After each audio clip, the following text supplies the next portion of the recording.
Bahkan yang co-host bisa include aku juga ya.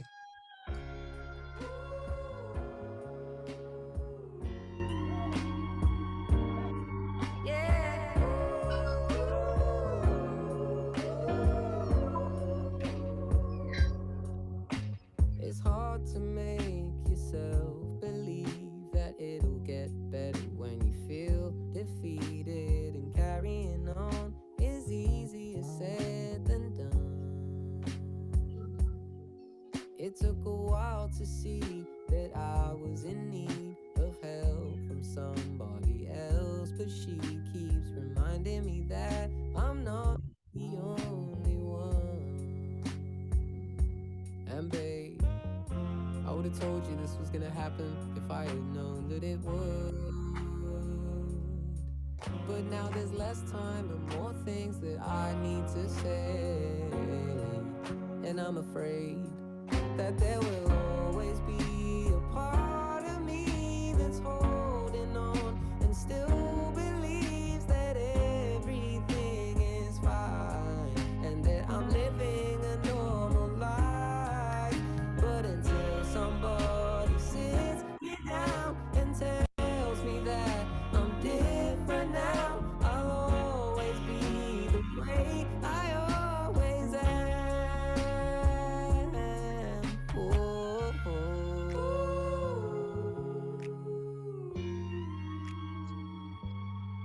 yeah.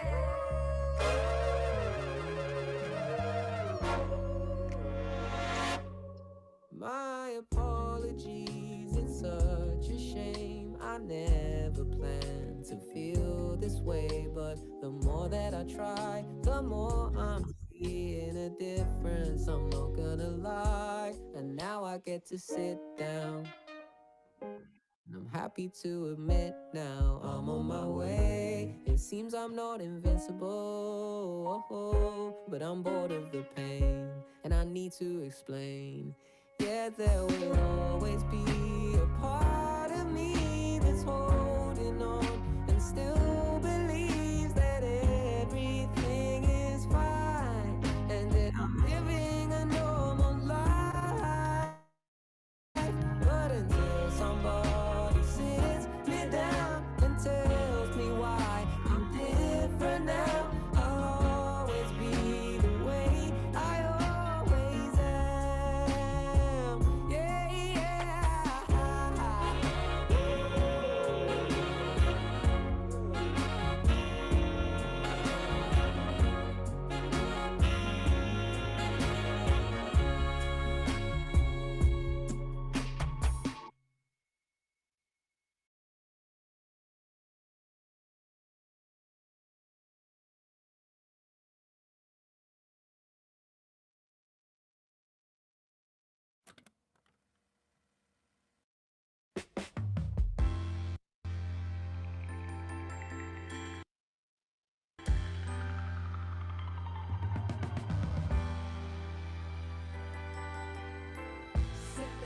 Say baby, say baby, what you doing? What you doing? Where you at? Where you at? Oh, you got plans? You got plans? Don't say that. Shut your trap. I'm sipping wine, sip in a robe.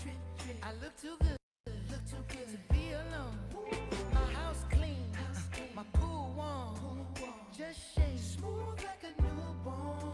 We should be dancing, romancing in the east wing and the west wing of this mansion. What's happening? I ain't playing no games. Every word that I say is coming straight from the heart. So if you're trying to lay in these arms, I'ma leave the door open.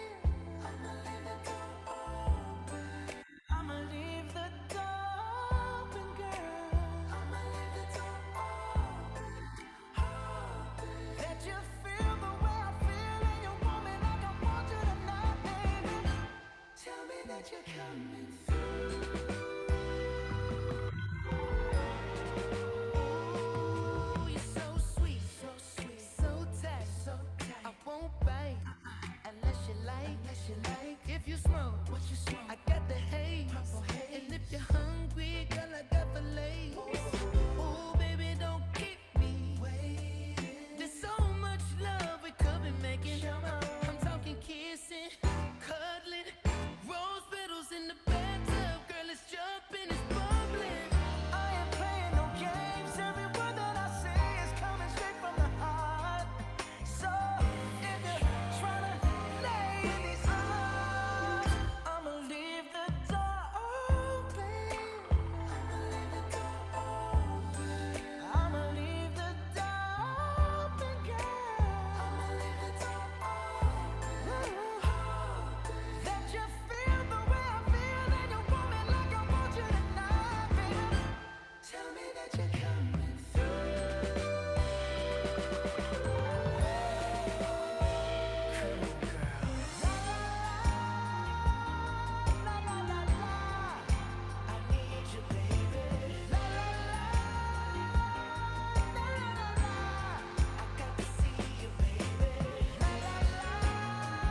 could say I never dare to think about you in that way, but I would be lying. And I pretend I'm happy for you when you find some dude to take home. But I won't deny that in the midst of the crowds and the shapes in the clouds, I don't see nobody but you. In my rose-tinted dreams, wrinkled silk on my sheets, I don't see nobody but you. Boy, you got me hooked on to something. Who could say that they saw us coming? Tell me, do you feel the love? Spend a summer or a lifetime with me. Let me take you to the place of your dreams. Tell me, do you feel the love?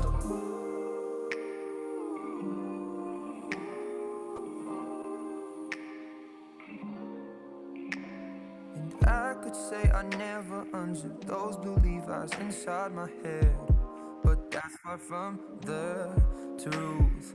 Don't know what's come over me. It seems like yesterday when I said we'll be friends forever. Heard constellations of stars, mules on city walls. I don't see nobody but you. You're my vice, you're my muse, you're a 19th floor view. I don't see nobody but you. Boy, you got me hooked on to something. Who could say that they saw us coming? Tell me, do you feel the love? Spend a summer or a lifetime with me. Let me take you to the place of your dreams. Tell me, do you feel the love? Boy, you got me hooked on to something. Who could say that they saw us coming? Tell me, do you feel the love? Spend a summer or a lifetime with me. Let me take you to the place of your dreams. Tell me, do you feel the love? Do you feel the love? Do you feel the love? Do you feel the love? Do you feel the love?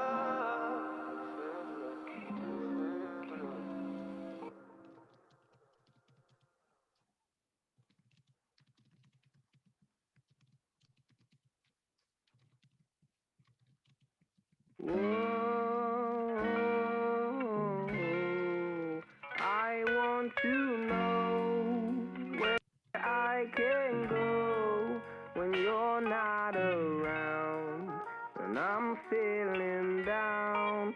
So won't you stay for a moment so I can say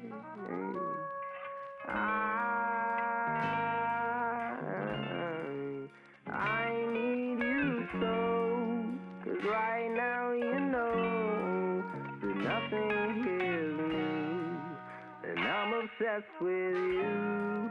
Then I fell to the ground, and she smiled at me and said, I don't wanna see you cry.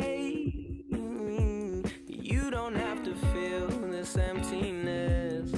She said, I love you till the day that I die. Well, maybe she's right, 'cause I don't wanna feel like I'm not me. And to be honest, I don't even know why I let myself get down in the first place. Trying to keep my mind at bay. Sunflower fields at night. For a minute, feel the sun seep through my eyes. Take it down, down, down, down, down. Take it down, down, down, down, for a minute till the sun seeps through my eyes. You know you need to get yourself to sleep and dream a dream of you and I. There's no need to keep an open eye. I promise I'm the one for you. Just let me hold you in these arms tonight. I'm lucky to be me, you can see it in my face. That like when I fuck my shit up too many times. Why would I let myself get down in the first place? Keep my mind at bay. Sunflowers still moving. Waiting for a minute till the sun seems through my eyes. Take it down, down, down, down, down. Take it down, down, down, down, down. Waiting for a minute till the sun seems through my eyes. And so she sat me down and told me that I didn't have to cry. Said I didn't need to get down or feel empty inside. And then told me that she'll love me for as long as she's alive. And well, maybe she's right, cause I hate it when I feel like I'm not me. See, I honestly don't even know why. I honestly don't even know why.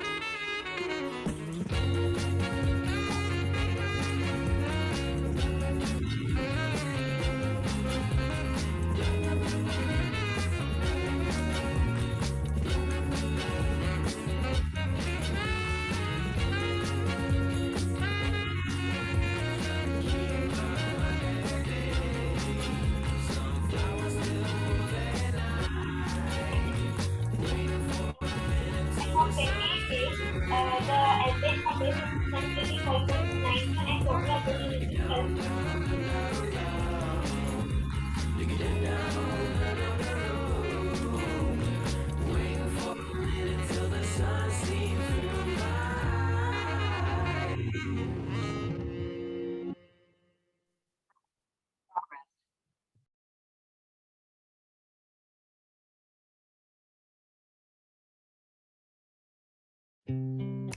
I might lose my mind, waking when the sun's down, riding all these highs, waiting for the calm down.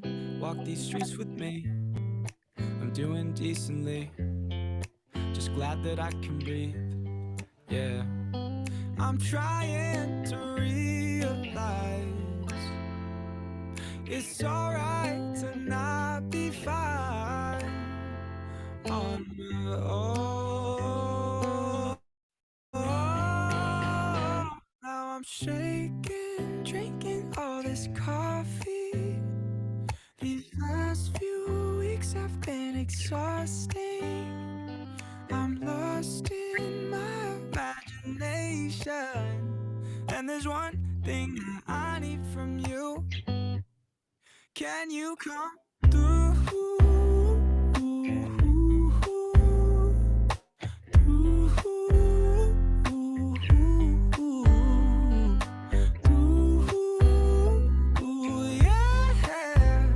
And there's one thing that I need from you. Can you come through? Ain't got much to do. Too old for my hometown. Went to bed at noon. Couldn't put my phone down. Scrolling patiently. It's all the same to me. Just faces on the screen. Proportion, sir. I'm trying to realize it's alright to not be fine. 아? 뭐 광고는 오늘 눈에만 넣고 그래서 Now I'm shaking, drinking all this coffee. These last few weeks have been exhausting. I'm lost in my imagination, and there's one thing that I need from you. Can you come through?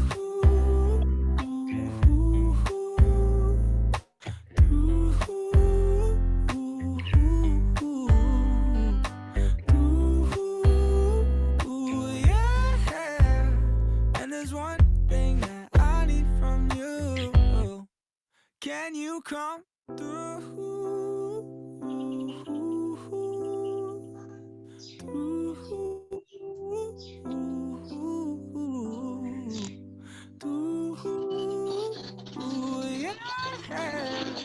And there's one thing that I need from you. Can you come through?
Give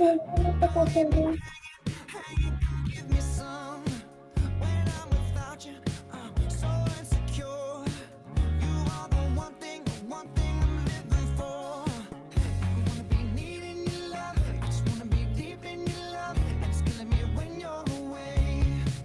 Oh baby, 'cause I really don't care where you are. I just wanna be there where you are. And I gotta give it one little taste. Sugar, yes please. Won't you come and put it down on me? I'm right here, 'cause I need little love and little sympathy. Pleasure to meet you, students. Welcome to WAFERS Summer Course 2021, organized by Chemical Engineering Department of Universitas Gadjah Mada. It is such an honor for all of us to welcome you, WAFERS Summer Course 2021 students from different places and countries. First of all, let me introduce myself to our dear student today. My name is Theo, and my colleague Akbar Arifandi we will be the master of ceremony that will guide today's event.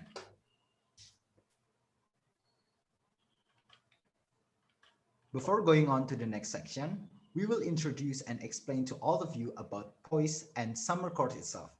Process Engineering Series of Events, or usually abbreviated as POISE, is a series of events and competitions organized by the Chemical Engineering Department of Universitas Gadjah Mada. And as you may know, Summer Course is an annual event held by POISE UGM. Summer Course program has been held in 2018 with many participants and speakers from around the world. Okay, and this time we will bring water, food, and energy, or we call it WAFERS, as our topic.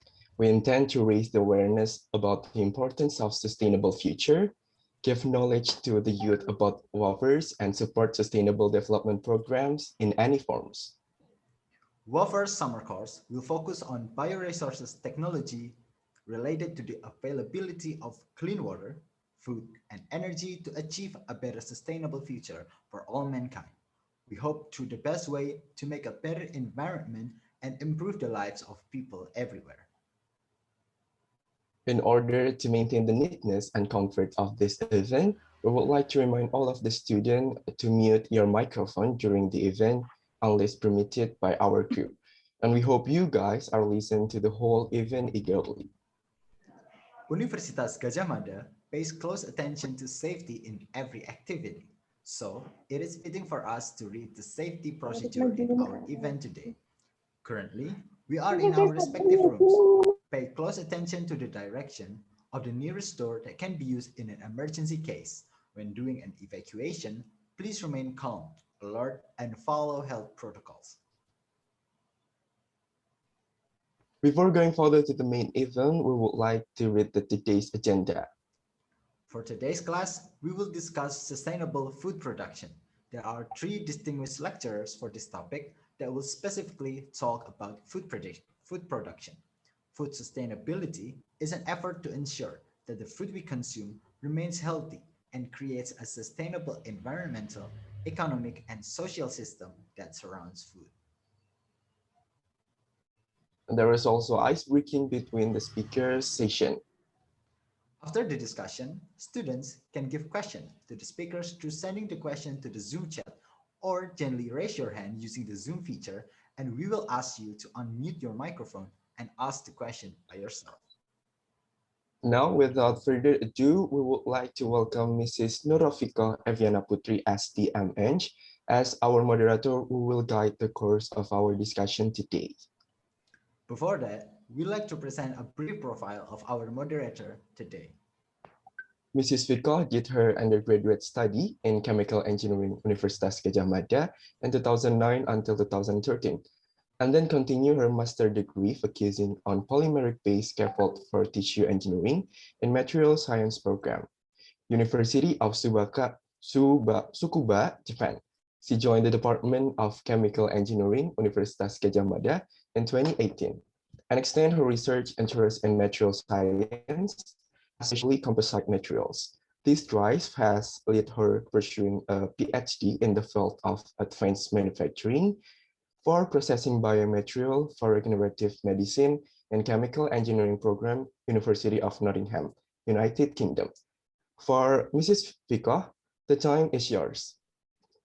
Thank you very much, Theo and Fandi, for the introduction. Hello, everyone, the participants of WAFERS 2021. My name is Nurofiko, and today I will be the moderator for the Module 1 with the theme of the sustainable food production. And this morning, we are so grateful that we have 3 expert speakers from different universities. For the first speaker, we have Dr. Alexander Suryadi from University of New South Wales, Australia. He will talk about technologies for sustainable food production from natural products to drone sprayer. And the second speaker, we have Professor Muhammad Syahrim from University Putra Malaysia. He will talk about sustainable heritage food. And the last one, we will have Dr. Wahyu Supartono from Universitas Gadjah Mada, who will talk about LCA in some food industries. So first, we will start the first session. We will have Dr. Alexander Suryadi. I would like to introduce him. Dr. Alexander Suryadi now is a adjunct lecturer at University of New South Wales, Australia. He got his bachelor degree from UNSW in 2008 in industrial chemistry, and then he also got the master and PhD degree from UNSW in 2012. He has worked in many multinational companies such as Unilever, BlueScope Steel, and Lion, and now he is a co-founder or CEO of LLEAF, and also he is a product development advisor at PT Salim Agrochemical Indonesia. So let's welcome Dr. Alexander Suryadi for the first session. Dr. Alex, are you ready to present your talks? Yes, hello everyone. Hi, Bu Nur Rofiko and all the participants and committee of WAFERS. This is probably my third talk to come to WAFERS, I think. So always glad to be part of this event. Unfortunately, this year we have to do it through Zoom. Otherwise, a trip to Yogyakarta is always a fun thing and pleasurable for me because I actually have lots of friends in UGM, and we also develop products together with UGM. We have a research project together, and we also commercialize things together. And it will be reflected in part of my talks as well. So yeah, glad to be here, and hopefully next time we do this, we can meet in person again, like how it's supposed to be. Should I just share my screen? Yes, please. Okay.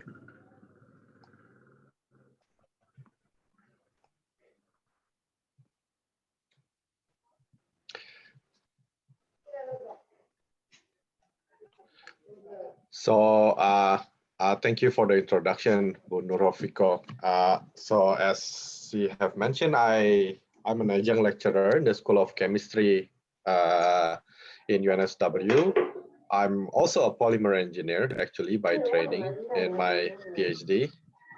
But to be, for full disclosure, I'm not a full academic anymore. These days, I spend most of my time in 2 companies, which is Salim Agrochemical Group, which the background in my background, and a startup called Leaf.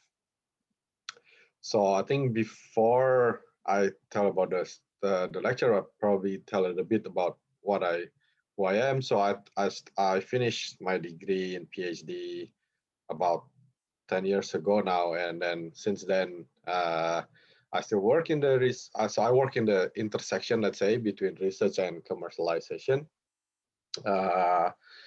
to be able to bring what we work in the university to the real world to become a product. And so this is a little bit about Salim Agrochemical. So we are a crop protection manufacturer, which so you will see some of the talks is about that. And our company consists of 4 arms, let's say. As one is as a brand owner and a distributor, India for Spring as a manufacturer, Sarana Tani as a retailer, and Joy Harvest in Australia as the distributing agent, and also we do a lot of R&D works here. And with the R&D work, we work with UNSW, we work with UGM, and we work with many other research institutes. So we see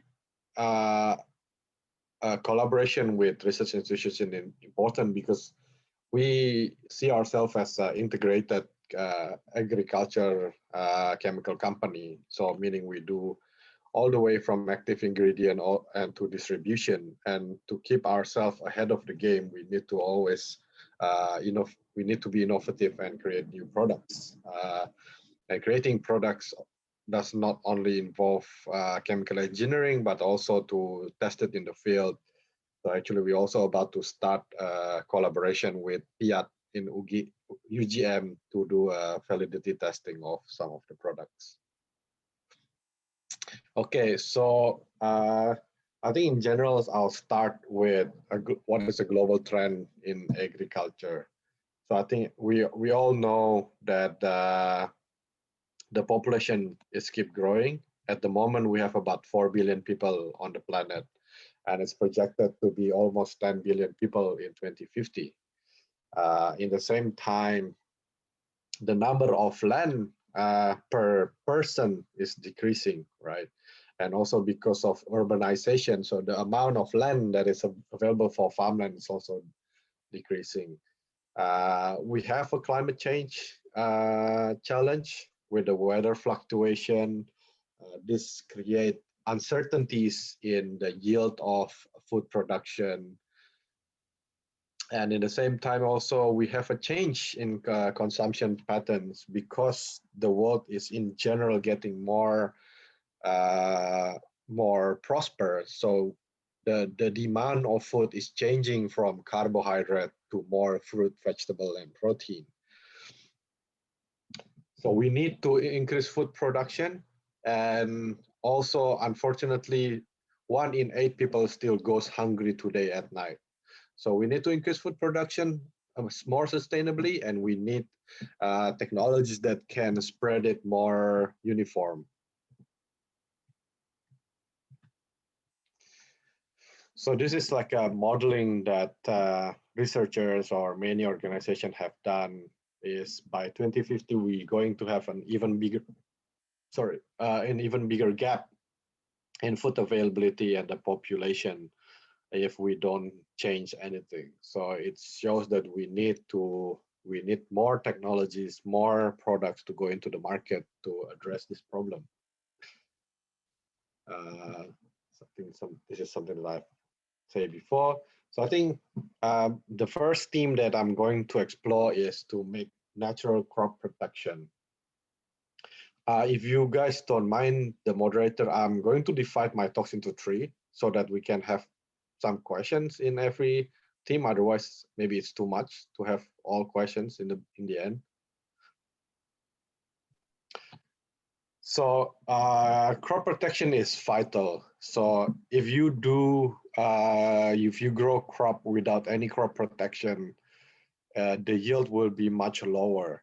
And today, since the first green revolutionary that's done like about 50 years ago with the invention of synthetic crop protection, the world has been able to increase the productivity, but we are still a bit away from the theoretical possibilities, and that's because of pests, weeds, and diseases. So there's still room for growth. But on the other hand, the cost of bringing a product into the market is getting harder and harder, especially from the cost perspective. So for example, to bring a product into the market, this is a data already from already 10 years old. It's about almost 250 million US dollars. And a lot of the work is from the registration, toxicology, field trial, chemistry, biology, and the production. So as you can see, about 1/3 is done at the research stage, and about 2/3 is from the development going to the different market. So in average, it takes about 8 to 10 years with an average investment, again, similar like before, about 200 million euro, 250 million US to bring one compound out to the market. And that's just something that a company in Indonesia like us, for example, is just impossible for us to have that kind of resources. This is more for the Bayer, Corteva, Dow, DuPont of the world. So as a company and as a researcher, so we look at what is the trend in crop protection. So there's a biopesticide, there is a synergistic effect of different components or different active that you can mix together to create a different novel mode of action or a new target pest that you can target. And then we also want to have more environmentally friendly products. So we look at biopesticides as one of the biostimulants, and we also look at nanotechnology to reduce the active ingredient needed. So one that we really explore in the last couple of years is biostimulants. So biostimulants is usually natural products that can amplify the action of fertilizer and pesticide and improve the crop yield and quality. So the way I like to illustrate is, so pesticide is like drugs. So when you're sick, you take drugs. Fertilizer is like food that you need to grow, you need to eat food. Biostimulants is a little bit like vitamins and minerals. You don't need a lot of it, but it's really give you that boost to increase your immune system, to improve the way you absorb nutrients. And the potential is really to reduce this yield gap that we mentioned before. So these are some of the, so when we were looking at this, we look at some of the biostimulants that's available in the market, like seaweeds, microbes, chitin, plant extract, humic, fulvic acid. And the market is growing globally, and with most crop protection products in the world, the one that's lead in innovative things is always Europe, and then followed by the other market. I'll just cut this. So one that we developed in the last couple of years, and this is already in the market since 2019, is one that we call Forsil. It's based on silica. So silica is the second most abundant mineral on Earth. Lots of plants contain about 5% silica. Some of plants that is considered to be what is called silica accumulator can contain, like rice contain about 4%. It's a beneficial element that widely used as a source to boost crop yield and maintain productivity. So one might ask, like, silica is basically the main ingredient of sand, for example. So it is available in nature. So why do we have to make a product for it? So silica, the use of it is it can build stronger cell walls. Imagine it's a bit like give a protection to your plant. So it's like a shielding the plant. And these are some of the lists of plants that is considered to be a silica accumulator. So as you can see in this list, this contains some of the most important food commodities, like rice, paddy, especially for us in Indonesia, in Asia in general, wheat, potatoes, and maize. So this is the life cycle of silica in the plant. So a silica in the form of a sand, it will be dissolved into a polymeric silica, let's say, and then slowly dissolve to become a liquid stage that can be uptake by the plant, or it will leach to the soil. So from a silica like this in the form of a sand to be able to processed into a form that is easily taken up by the plant takes time. So what we have done in our company is that we work to find silica in the liquid form that can be easily sprayed. It can be foliar spray or can be put into the roots that is easily absorbed by the plant. And there's many scientific work that has been done to see the benefit of silica. So this is a paper that they do in Vietnam, a silicon-based fertilizer on the growth yield and nutrient intake of rice. So what we do is we make a liquid silica, and we also, because we make it in the liquid form, that gives us the opportunity to also mix with other micronutrients.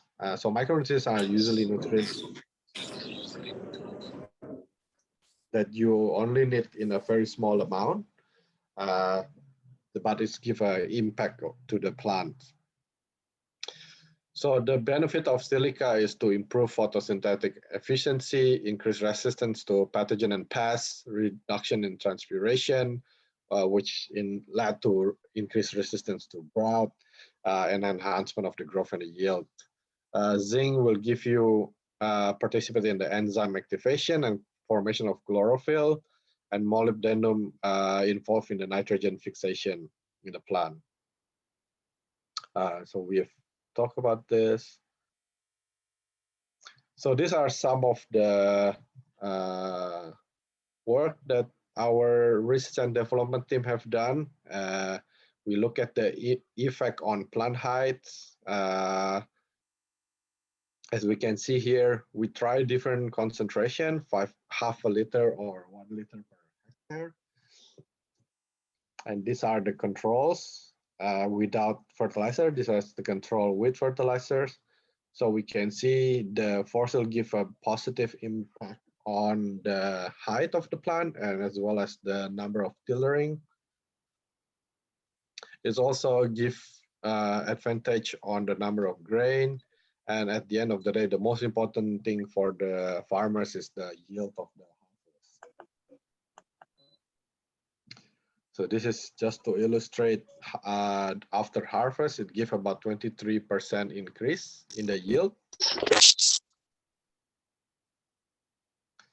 And then our team also did it in spring onion, and again showing a similar observation on the height, number of tillers, and increase the yield by about 25 to 30%. This is the picture.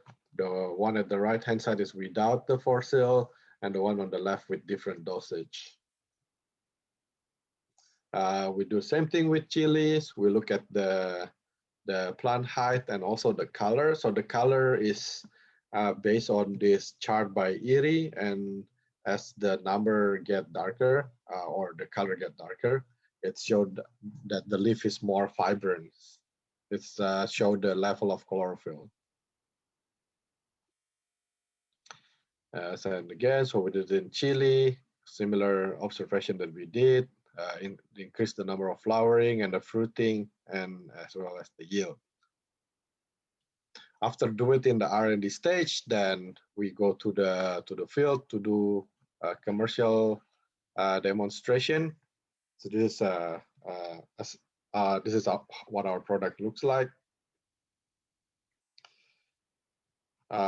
So we see similar thing in rice paddy, increase the harvest yield by 26%.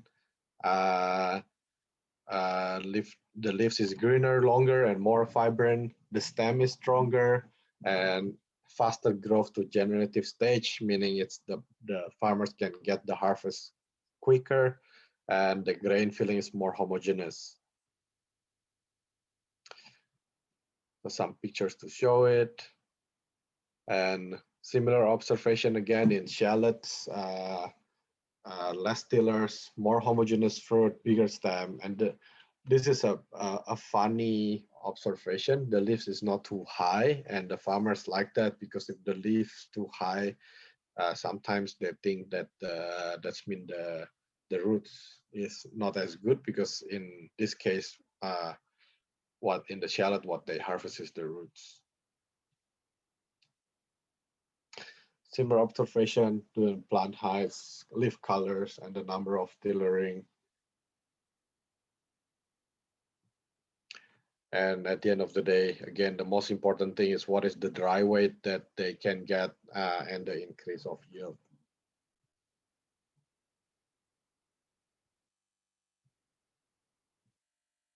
And we do it in Chile as well, because Chile, of course, is a very important commodity in Indonesia. And some of the observation is that plants is taller, faster generative phase, similar to the other ones, more flowering and fruiting, longer chili, stronger stem, increase the harvest by about 25%. Yeah, similar observation with the different type of chilies, also increase the yield. And so moving forward, a few things that we want to explore further is to look at this in plantation crops, such as oil palm. In the oil palm, there is a disease called Ganoderma, and oil palm that have Ganoderma attack is usually quite bad. It will rotten the root and also the stem, so it can literally it can just fall. So still in this paper, they do a treatment of silica, so with silicon into the oil palm plantation in the form of solid silica. And so we want to do this as well. We're still looking for a space or collaboration to do these trials to look at what's the impact of a liquid silica will be on oil palm. So silica, again, it's been shown many papers from Europe that have been showing the effect of different foliar spray on different plants and the different type of silica. And again, this is a data showing from a date palm, so we expect it to have a similar impact on oil palm, given that they are from the same family. Another important crops that we would like to investigate is sugarcane, because it is in the top 5 of crop that is produced globally and also known to be a silica accumulator. Based on this data here, sugarcane have about 1.5% in the plant, so it's just 4th after rice, paddy, barley, wheat.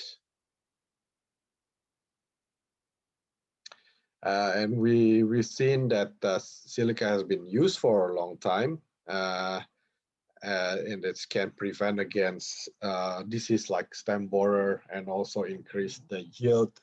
So we just want to see the different formulation of silica on the plants. Again, this is showing how to say a resistance against another type of pathogen. One interesting thing that farmers found, so this is not work by us actually, this is what farmers did by themselves, and that shows that farmers really are natural innovators. So farmers usually after they harvest their shallot, they dry it before they can sell it, so sometimes they have to store it before they can sell. And what this is what they told us is that usually it can shrink up to 70% in 4 months, and because they sell by weight. So that's a lot of losses from their end.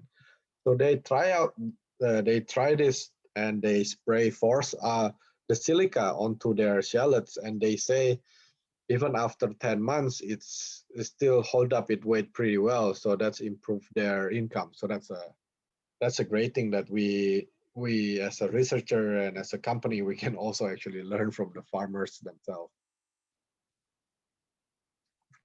So that's it from natural crop protection yeah, for silica.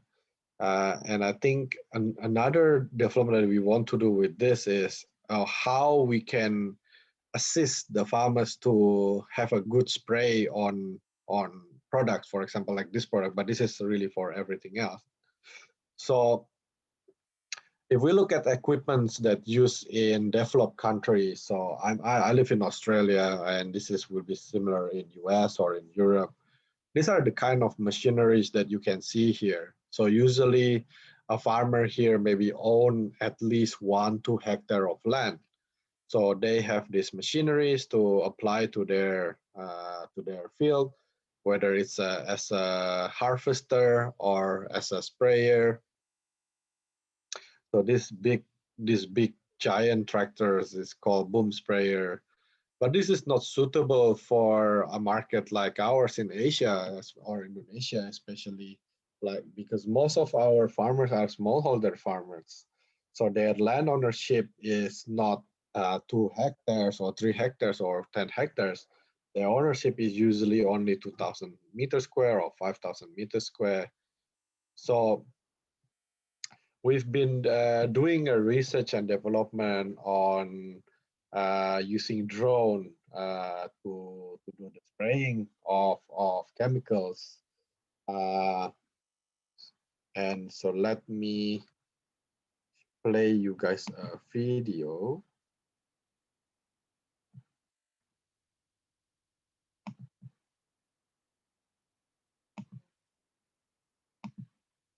Before I start, can you guys see the video? Not yet. Yes. We just see. Oh, we see your PPT slide. Let me.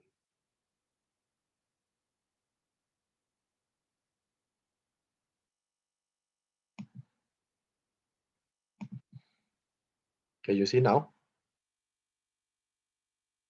Yes. Okay. So this is.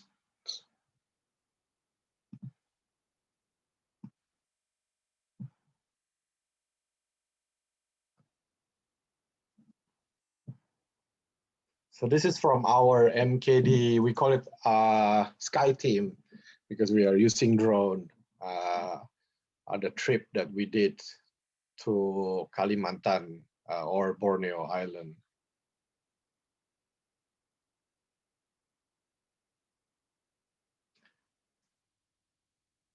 So this is in Indonesian, but this is a food estate.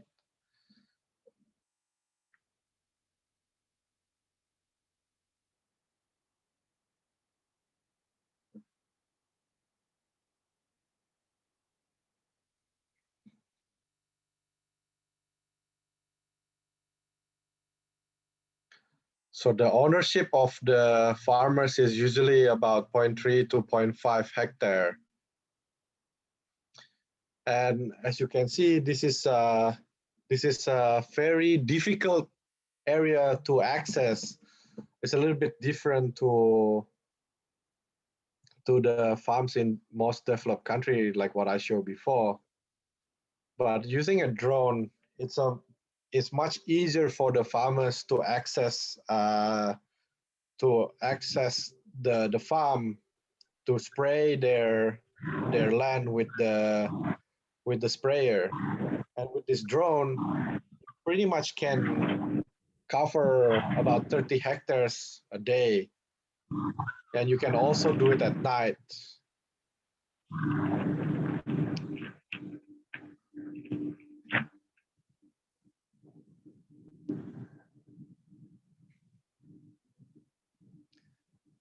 So this is where things get really interesting. So all the things that you guys see there, This is quite fascinating actually. So all this one that we see, these are not land, by the way. These are all weeds. So because the water in that area is when you have the different season, it's you have a low tide and high tide. So usually after one season, then you get all these weeds that grow.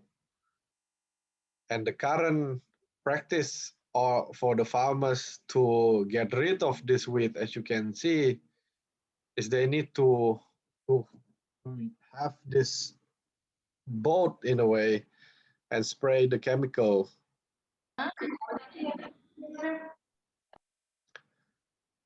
So that is extremely hard.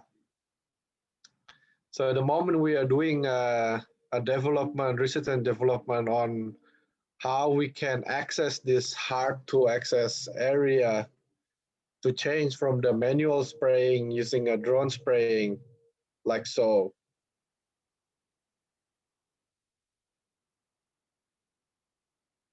And what we hope is we're still doing a lot of trials, a lot of research on the optimum application, the dosage rate of the chemicals that we need to open that land that can be used for farming.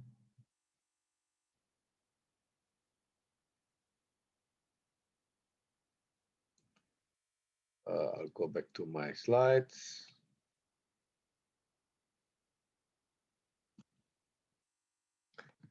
Yeah, so this is something that we started in 2019, 2020. Of course, things hasn't been easy because of COVID, but we've worked a lot.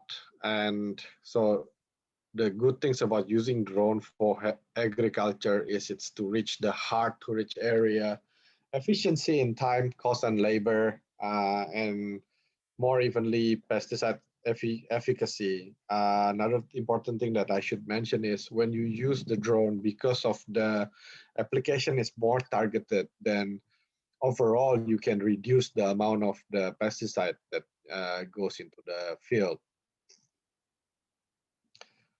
This is showing this is our team that work in the field.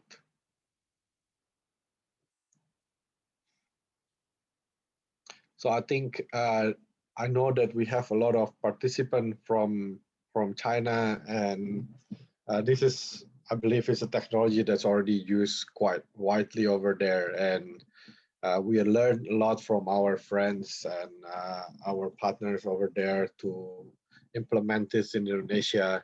And the challenge is to find a good formula and recipe for the drone application, because now the amount of volume is a lot less and the speed is much faster. So maybe we need some adjuvant to add in there, some different formulation of products that need to go into this drone spraying application. Yeah, so this is just what I've shown before. Yeah, this is it's something that can be a big alternative rather than this kind of manual application.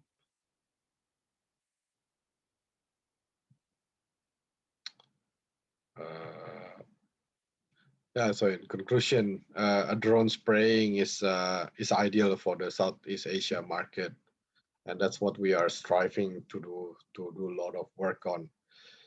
So if there's anyone in UGM actually who's interested, we still need to do a lot of development on this front. So that's from natural crop protection. Before I move on to natural preservative, is there any question?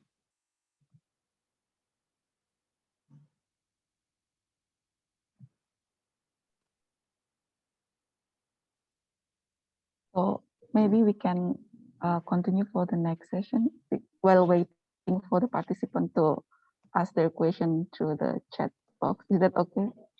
Yeah, of course it's okay. So the next topic that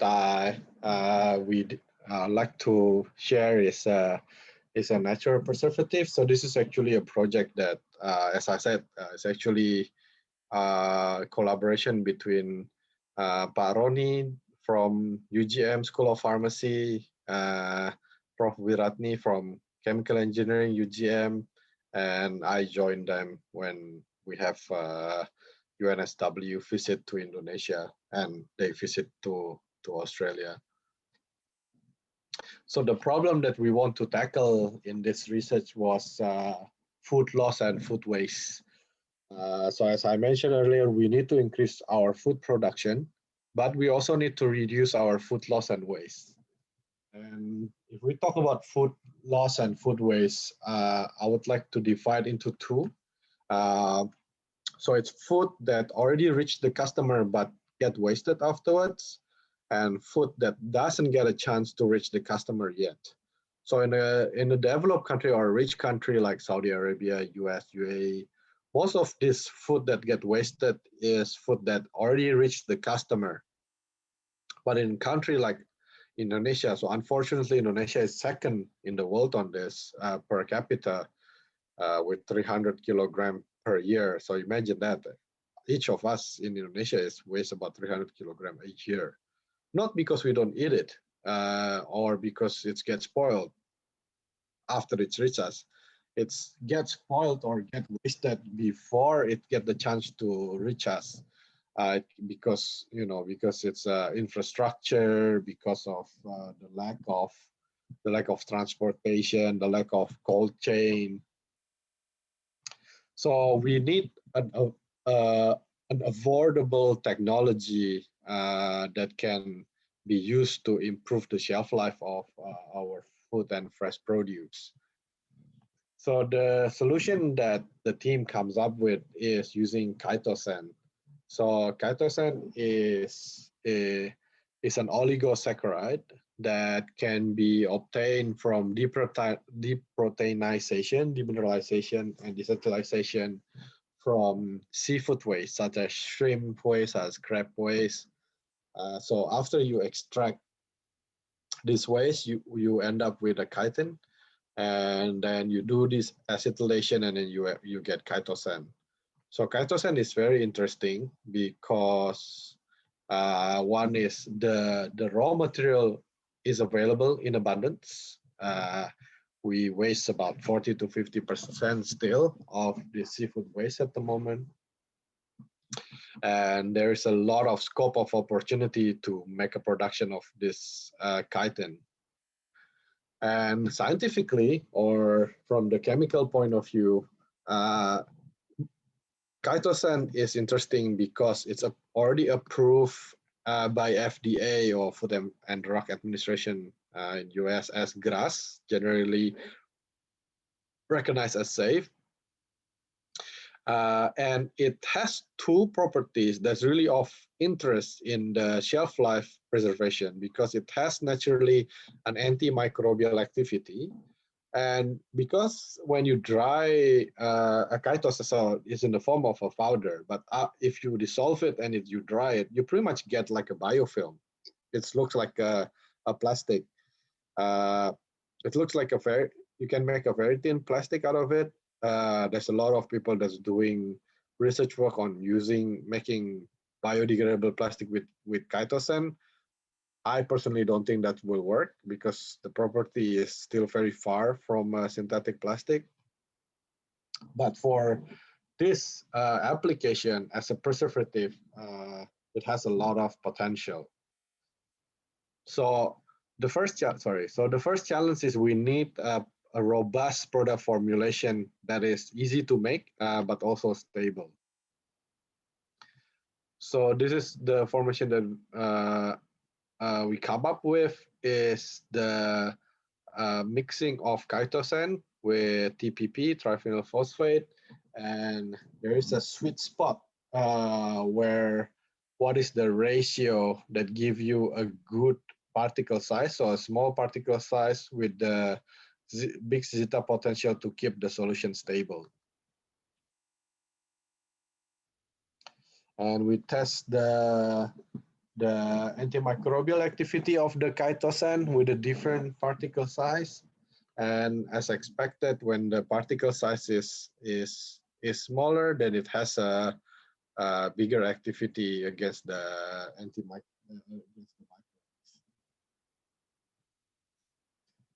So some of the tests that was done is it can increase the shelf life of fish. So for example, without anything, the shelf life of the fish is only less than a day. But if you add the chitosan solution, it can increase. Sorry, let me remove this.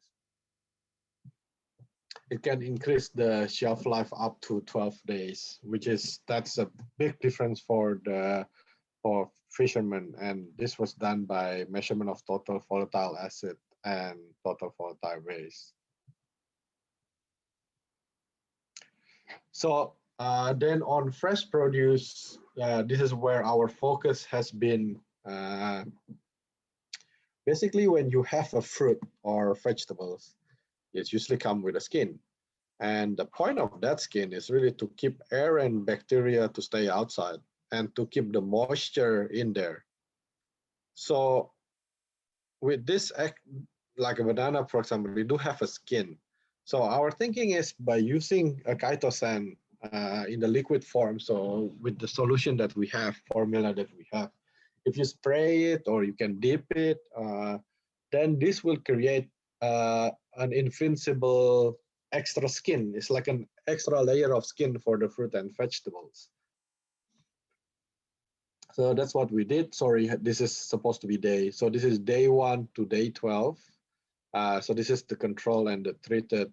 So as you can see, the one that is treated with chitosan can hold itself longer, both in terms of appearance and as well as in terms of its firmness.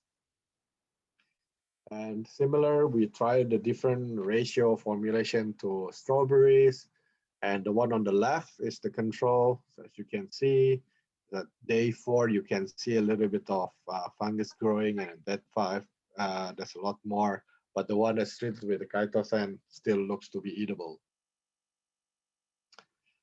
So this, so Cheetah Food is, since the research was done up to 2018-19, then we formed a startup company to start manufacturing this as a product, and Cheetah Food is the name of the brand that we are doing.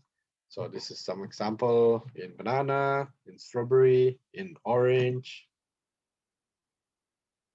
in pineapple. This is the control, and this is the one that is treated. Please ignore this name. This was just a name that we used before. So this is the one without the chitosan. This one with the chitosan. This one without the chitosan. This is with the chitosan after 14 days. This is with the chitosan. This one without the chitosan. So the idea is this is how in the industry, in banana, for example, after they harvest, usually it get into this big bath to clean it. So the chitosan can be easily added into this step so that the industry and the farmers doesn't have to have an extra treatment, because that will make things more difficult. So this is a collaboration between Salim Agrochemical, UGM, UNSW, Food Lab Indonesia, and now comes up with the Cheetah company called Cheetah Food, the product called Cheetah Food, sorry. So the last natural source that I want to share and explore is light. Is there any question before then?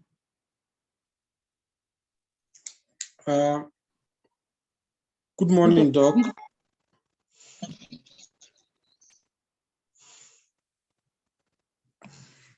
Hello. Yeah, can I go on? I'm sorry. Is it better to finish the last session, because for your talk we only has about 15 minutes left, and after that we can continue for the question session. I'm sorry. Okay, all right. Okay. So the last natural source that I want to explore is light.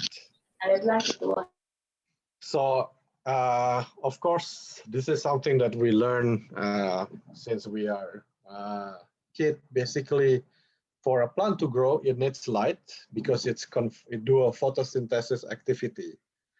And the limiting factors for plant growth is water, nutrients, stress, carbon dioxide, and light.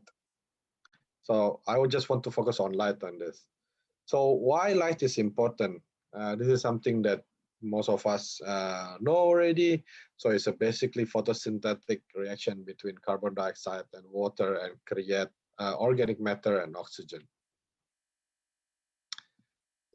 There is a second important part of light in the plant, and that's called phytochrome. This one is a bit less known. So it's a class of photoreceptors that the plant used to detect light, and they have so the phytochrome have two forms. It's called phytochrome red and far red. Imagine this is a bit like human. You know, we grow up until we reach puberty, and then after that we don't keep getting bigger, but our biological change. So plants also have something like that. So it's like a plant will grow vegetatively, they get bigger, and then after that they produce the fruit or the flower. And a lot of this reaction is also governed by light. So now that's from the plant side. Now I want to look at from the light point of view. So this is on the left, you have what is considered to be the normal solar radiation spectrum or the average. So this is the wavelength of sunlight that reached the earth. This region here is what's called visible light. So as you can see, this sunlight at the top of atmosphere. So we know that light have from the blue to the red at this spectrum. And now on the right-hand side is what is called a photosynthetic action spectrum. So what this means is this is the the efficiency of how plant use light. So plant use blue light very well, and they also use the red light very well. This is because these are the absorption of their chlorophyll. So how leaf is different, what leaf is trying to do is, let me play a video to introduce and I will explain.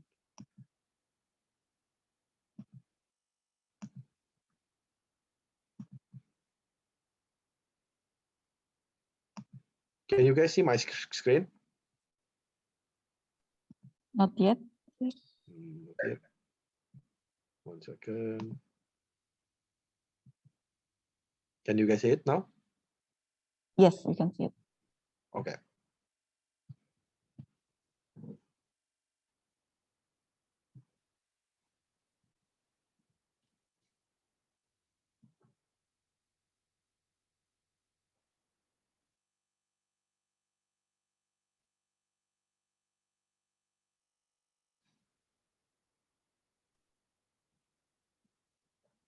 I'm sorry, Dr. Alex, but the volume is too low for us to hear. Oh, is it better?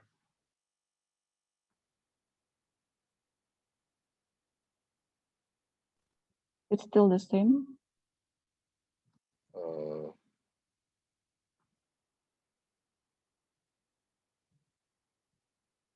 Maybe I'll just play the video and I speak it. Oh, thank you so much. Wait. So basically, we want to increase the food productivity by improving sunlight. So this is how our product looks like. This is how the film works. It's changed the wavelength of the light. So as you can see here in this time-lapse video, on the right-hand side, we make a mini greenhouse. So how a typical greenhouse or protected cropping works. And then we put this film, and the point of the film is to change the wavelength of the light, and you can see it's increased the production. This is about 50% increase without any extra fertilizers or or any other water inputs. And so we do this works with UNSW, with the Department of Primary Industries. We are looking to work in blueberries and eggplant and a few other things.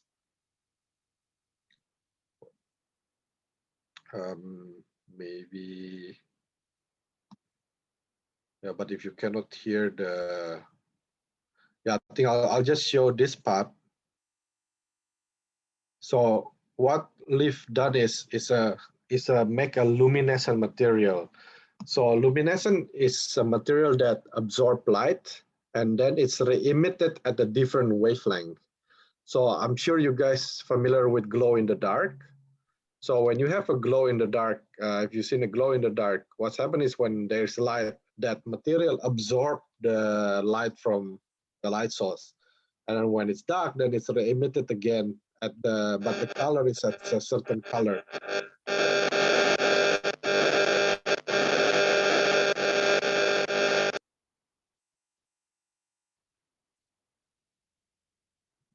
Sorry, don't know what happened there. So I'll go back to my screen. Not this one.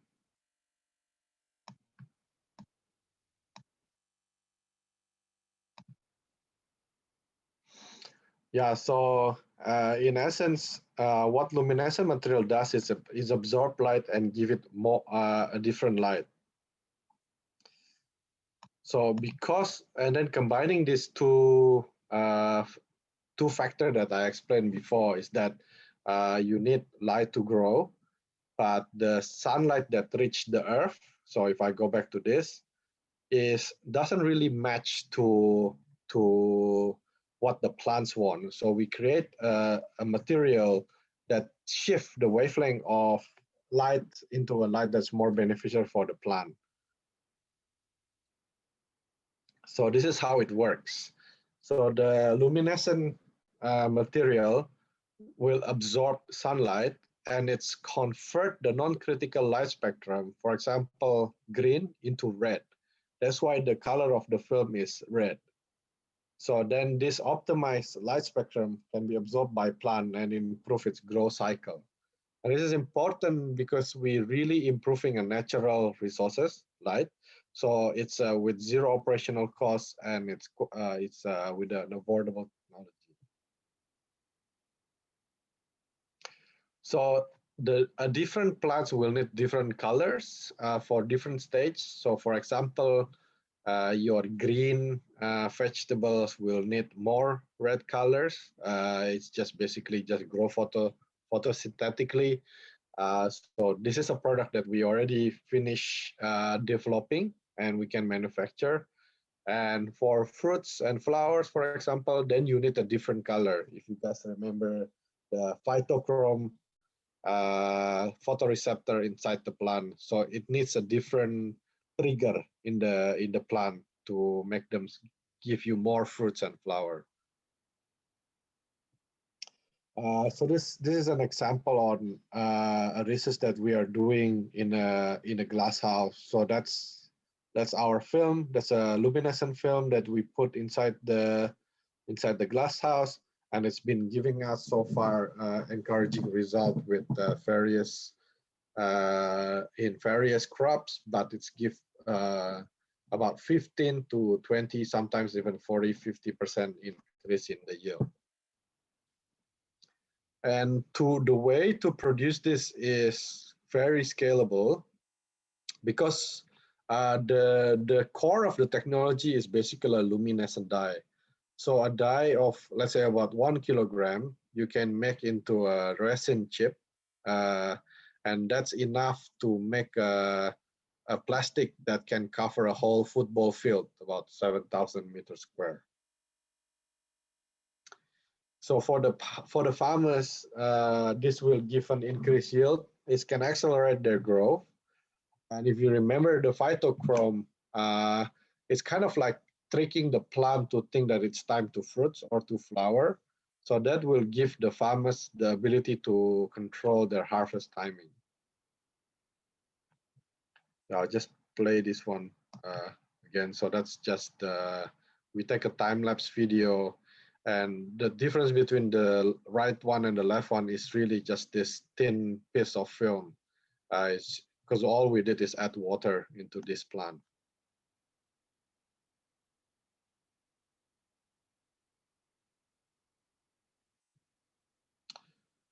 So because we care a lot about the sustainability development goals, the current way of doing greenhouse is you use a glass or you use plastic to cover the plant. And at the moment, the function of that covering material is really to create a barrier and control the environment inside the greenhouse. But with the luminescent material, now we have the ability to not only control that environment in terms of temperature, water, humidity, but also improve the quality of the light. So we believe that this technology have the potential to reduce the land usage, the carbon emission, and the water usage per kilogram or tonnage of food produced.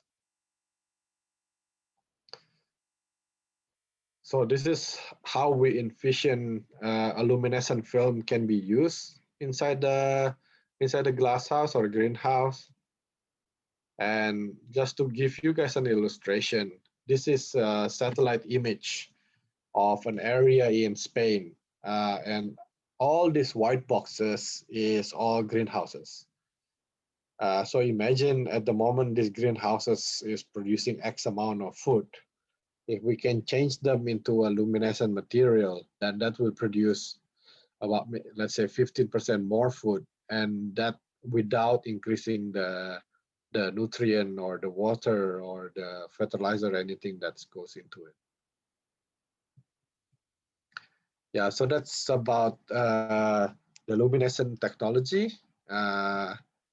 And I guess, thank you. So I'll just like to acknowledge everyone, all the team that we have in Salam Agrochemical, UNSW, Universitas Gajah Mada, for all the fruitful collaboration.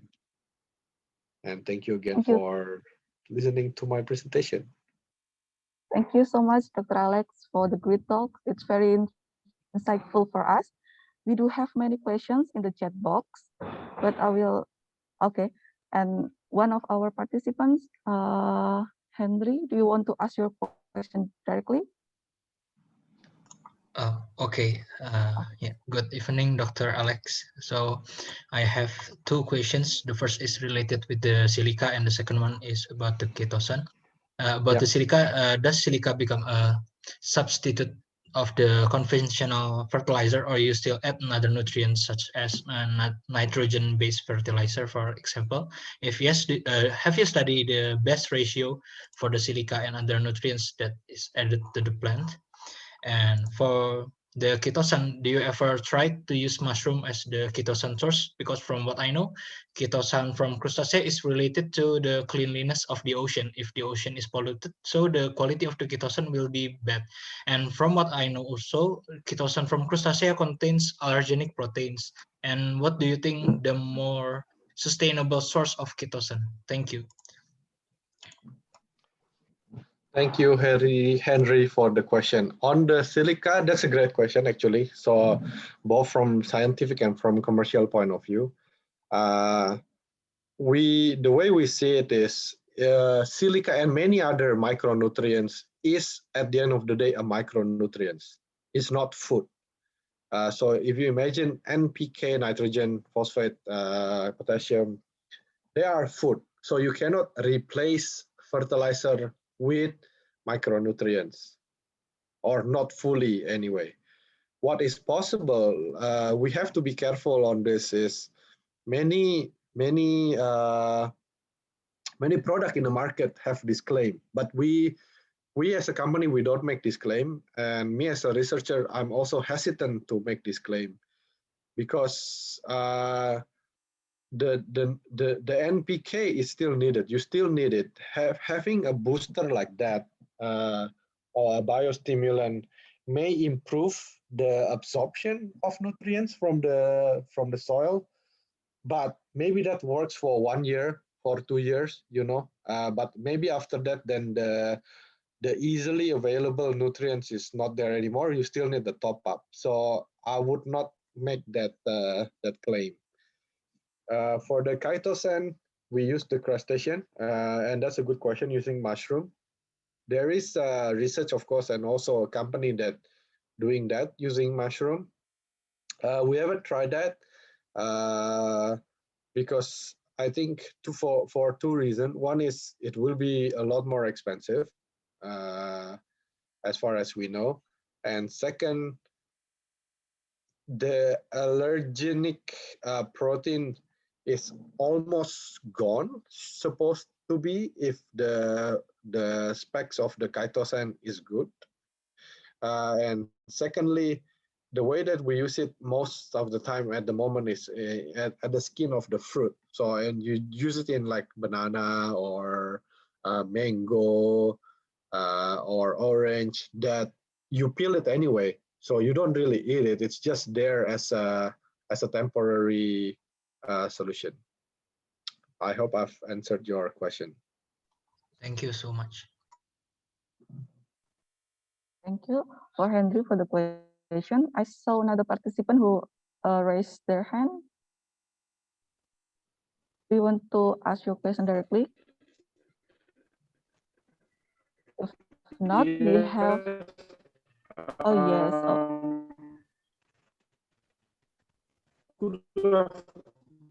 I'm sorry,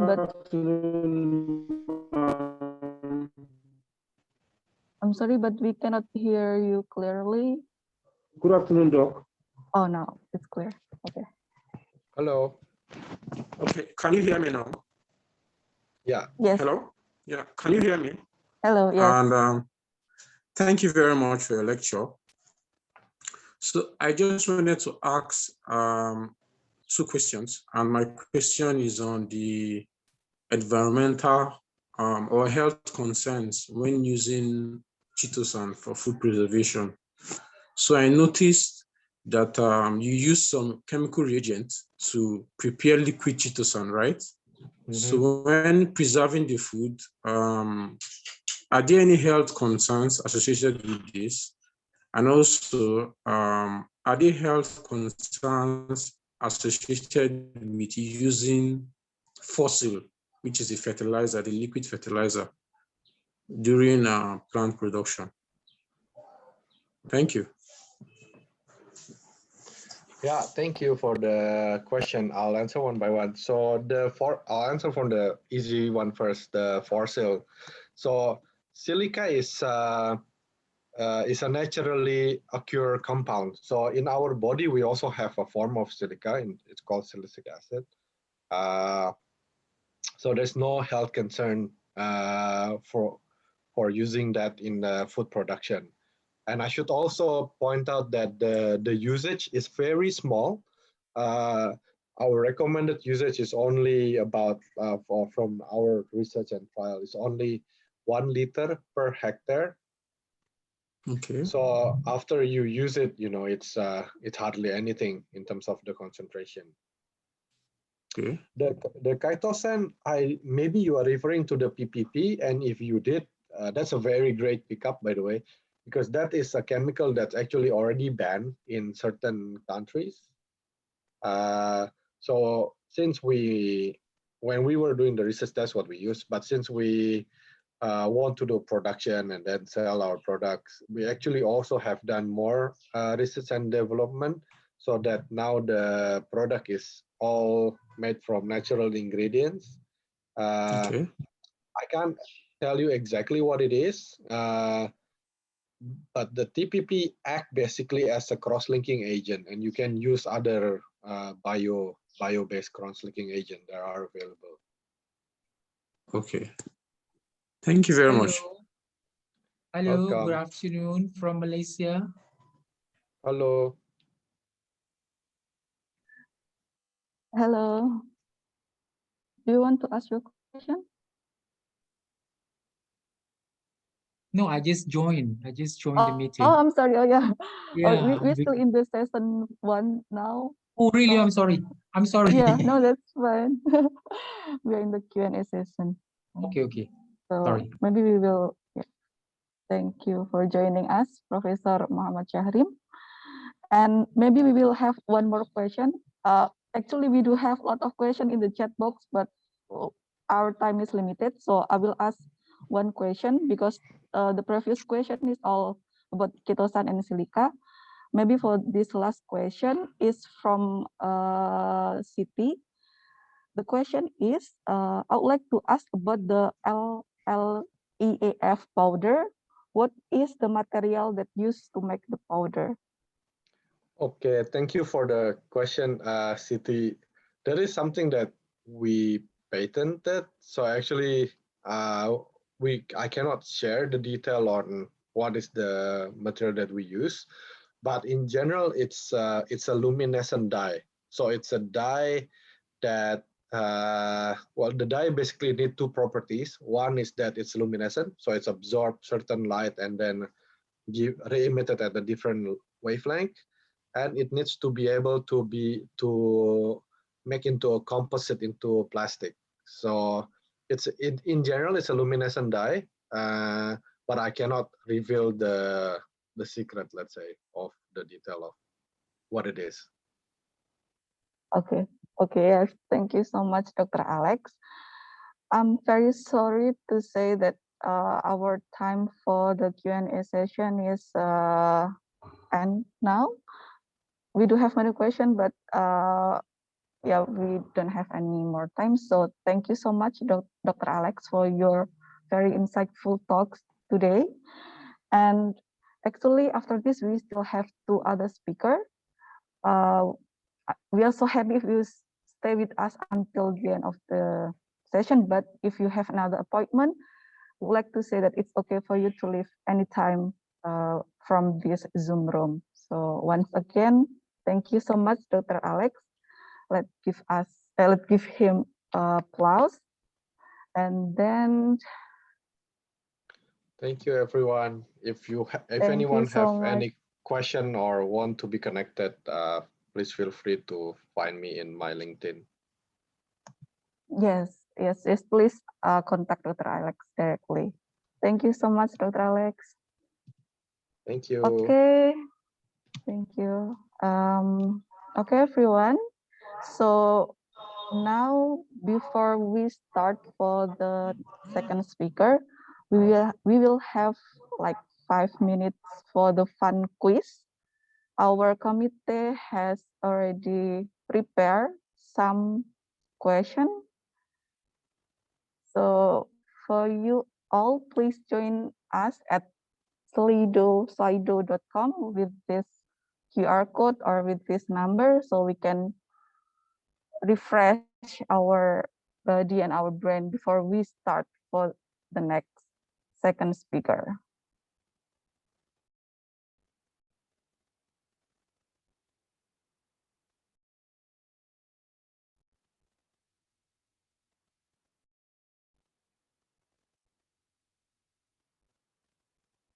Please join us with this QR code and with this number.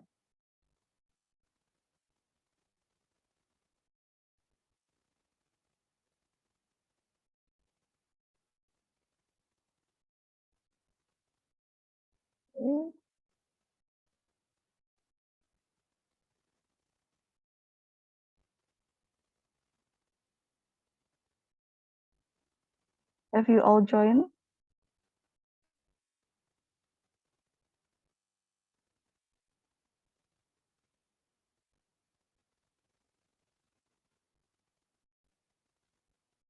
Okay, maybe we can start for the first question because we all just heard some insightful knowledge from Dr. Alex. So for the first question about the natural food product, you are all from the different countries. So we are curious about your own country's natural food product. Could you give us some examples of that?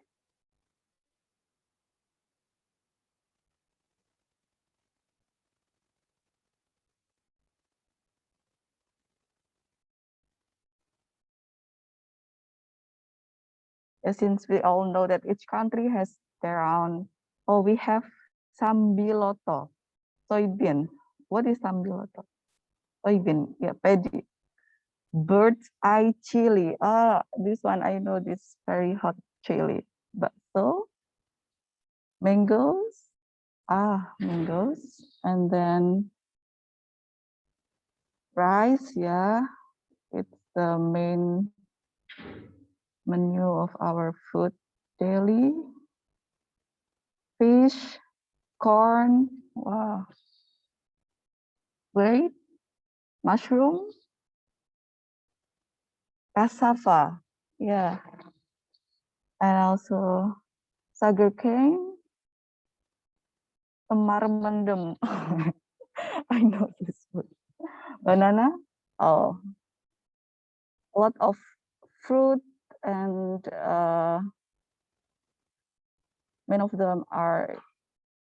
most of them are the main daily food. Dragon fruits,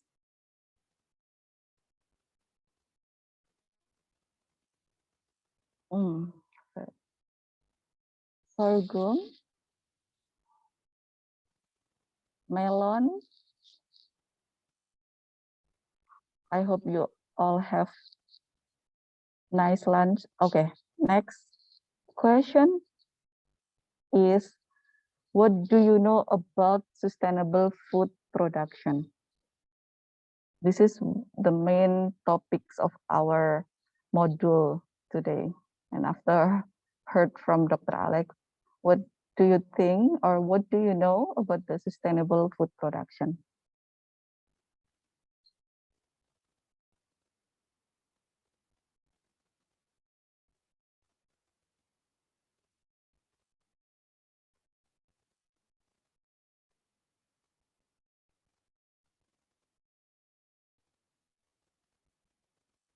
Maybe something that can make the sustainable food, production of sustainable food. High yield, yeah. To reach this high yield, Dr. Alex already informed us several approach. Can stay longer for storage, non-polluting, conserve, yes. Non-polluting, it's economically efficient, yeah, it's also important.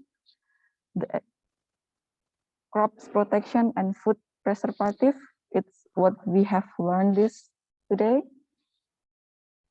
All I know is that it solves the problem of food storage and waste. Very good answer. For the next question, why do you think sustainable food production is important?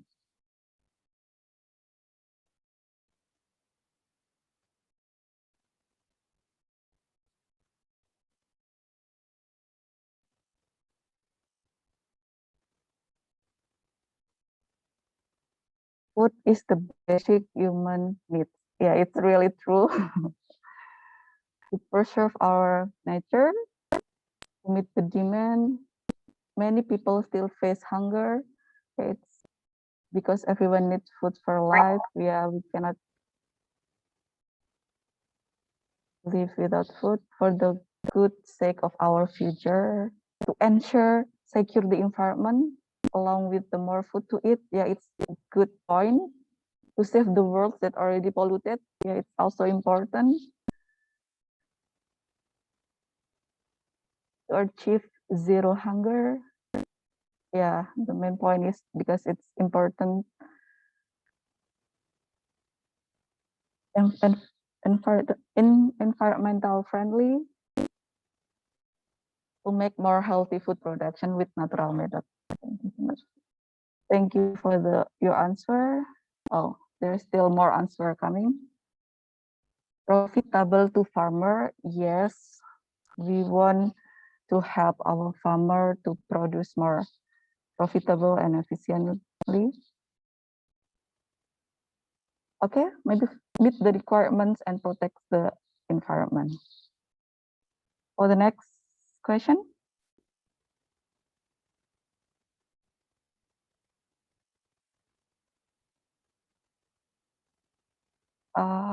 For the committee, could you please share the screen?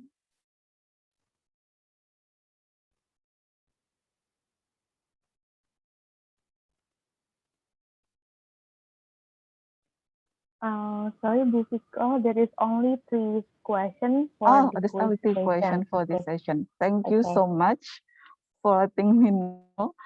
Okay, that's it all for the first session today.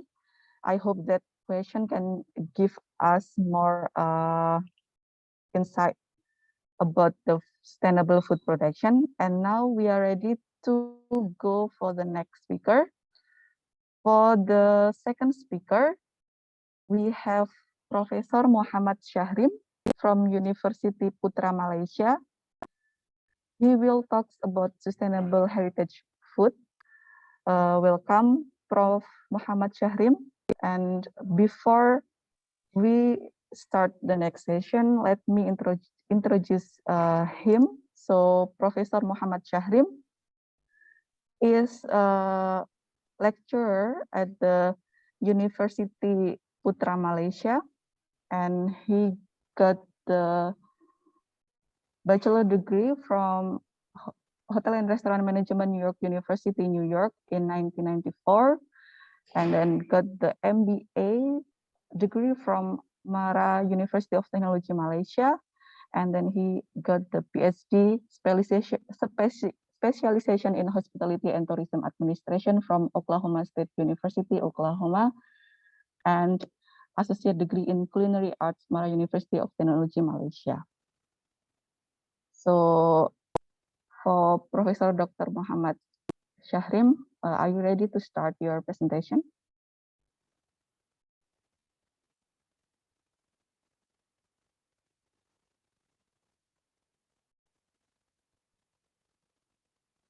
Most of Professor Muhammad Syahrim project are related to Malaysian heritage food and its sustainability in the future.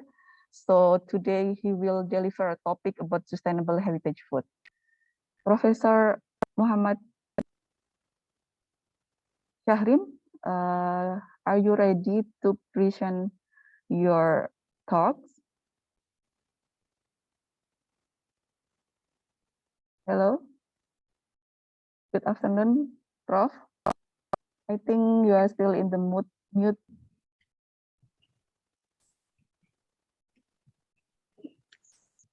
Okay. The slide is ready. So for Professor Muhammad Syahrim, now time is yours.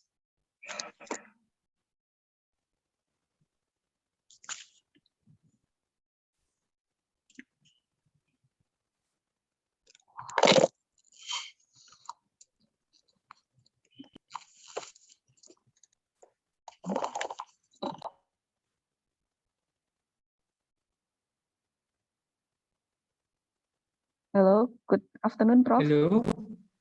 Yes, we can Someone hear sharing you slide? now. Yes, I we don't can know. see Okay, your thank you slide. so much. Okay, good afternoon. Summer program.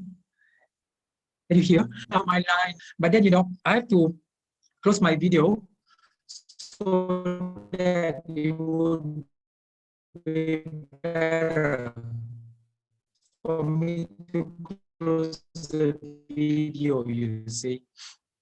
Yeah, because we take a lot of, a lot of, what should I say, power, something like that. I'm not so technical in this computer. Anyway, I'm going to talk about the sustainability of, and this afternoon, we are talking all about sustainability. And, traditional food is food that has been there for many, many years, for generations, for 4 or 5 generations, and the legacy of this traditional food has to be continued, you see. But then with this new generations and with the new lifestyles, it seems, some traditional food has been forgotten by a lot of us, you see, especially the younger generation. Some of them don't even know of what are their traditional food, you see, because they're not familiar, they're not being exposed, and they don't have the knowledge. And also because of the influence of the Western food, being westernized, especially, the fast food intake in Asia, everywhere, basically in Malaysia, in Indonesia, everything is like being influenced by the fast food. And people like to have fast food because it's very easy and convenient because of the pressure of the modern lifestyles. So, but then, heritage food heritage food or traditional food is our is the central of our life in within that lies within our culture, our country, among our people, so we have to practice, we have to have the knowledge of traditional heritage food. Uh, so with that, I'll be talking a bit about uh, Malaysia, this, how we sustain the Malaysia heritage food. And I'm sure in Indonesia, next please, in Indonesia, there be a lot of,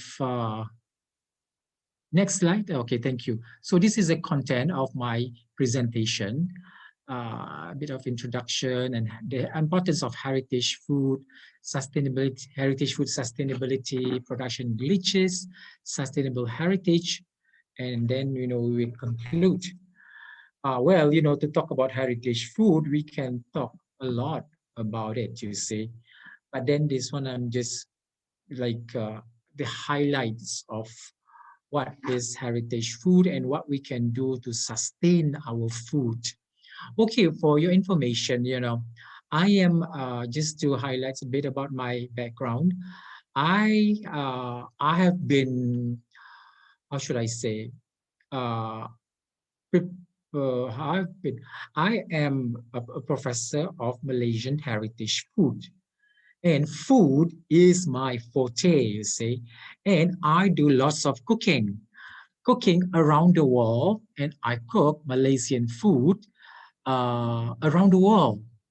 Before COVID, I should have been like, actually, I have been traveling to 8 to 9 countries annually to bring Malaysian food to the world, but I'm bringing the traditional food.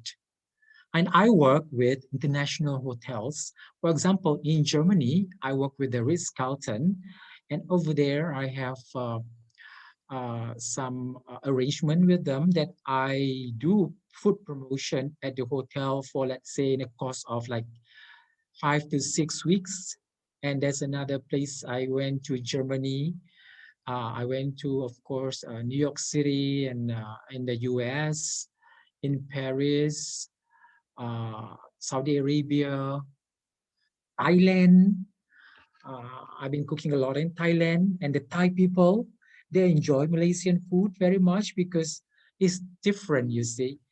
The spiciness and the taste is different, and the Thais are different food as well. And of course, Thai heritage food is Thai food basically is very, very popular around the world because they have so many restaurants around the world, and everybody knows about Thai food, you see.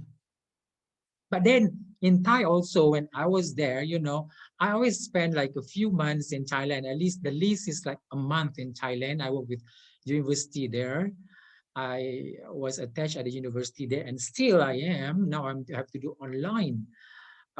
They also have problem because some of the food is not being, like, say, has been lost, has not been practiced because it's like the old generation who did that in the past, they are no longer exist. So they are not continuing some of the food or some of the recipes like that, you see. So it is very, very important to continue the legacy of our of our heritage, basically. If we don't be proud of our heritage, who would, you see? And you know, for your information, I have friends who are Americans, who are Parisian, who come over to Asia just to learn about our food and culture. In fact, one of my friend, an American, and he was here like almost 30 years ago. And while that time, you know, I came back from New York, and right after that, he came to Malaysia because he followed his friend who's staying in Malaysia, and he got the opportunity to stay here too. And he was a chef, and he learned about Malaysian food. And you know what? After 10 years, I discovered that he opened this restaurant in New York City. Couple of restaurant, Fat Crab restaurant in New York City, and they were putting sambal belacan, Malaysia sambal belacan, on the table. You see how the Westerners are appreciating our food. You see, and also I know a French chef who is traveling to Asia to learn about the herbs, the traditions, and all, and open up a very high-end restaurant in New York City and serving like a fusionized food, mixed Asian and West, you see. So there is a market for traditional food. So like that. So next, please. Introduction. Okay, for Malaysia, Malaysia is, you know, a multi-ethnicity country, same like Indonesia too. You know, Indonesia has, I think, thousands of ethnicity. You know, we cannot compare with Indonesia. Indonesia is a larger country to compare to Malaysia. It's like Malaysia population is like 10% of Indonesian population, right? And of course, the major ethnic in Malaysia, of course, is the Malay, Chinese, Indians, and others. And we have other ethnicity, many of them from Sabah and Sarawak. And also we have those people, let's say what do you call these people? Those people that are like some, what do you call this? Orang Asli, you see. Those people that are should I say, they're like, they live, and, you know, they're still living in rainforests like that, you know. But then we built, you know, they are coming out from the, you know, from the rainforest to have like villages and things like that, you see. So basically many mix, and also we have European mix, which is the Portuguese, the Nyonya. Nyonya is a mix of Malay and Chinese, and we have this Nyonya people, and also the Chetty with this mix of the Malay and the Indians, right? We have the Portuguese with mix, you know, which is mix of the Portuguese and the Malays and, you know, the local people. And of course, we have the Arabics as well, the Siamese people, the Thai people in the northern part of Malaysia. So, you know, Malaysia is like in the central of Asia. So we have many mix. Of course, we have Javanese, we have Mandailing, we have Minang, you know, mix of Indonesia. So our food is so much mixed, you know, with so many, like, becomes like a rojak. You know what is a rojak? Yeah, rojak is like a mixed salad, you see. It's a spicy mixed salad that is popular in Malaysia, but I don't know if it's rojak is popular in Indonesia. I think rojak is, you have rojak there, you know, with the spicy black sauce, you know, with the petis itu, otak udang, you campur, you know, with this tauge, timun, and all this, very nice in the hot summer day, you see, with ABC, you know, ice kacang or ice like that. Okay, next.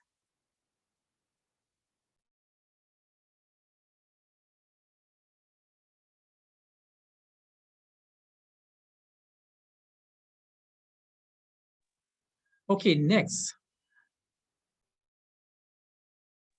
Next. Oh, no, before this, please. Before. the one before this. What is before this? Okay, customs, you see. Because of diversity in cultures, and we have many people from different backgrounds, so we are rich with cultures, customs, and political views, and of course the food. The food,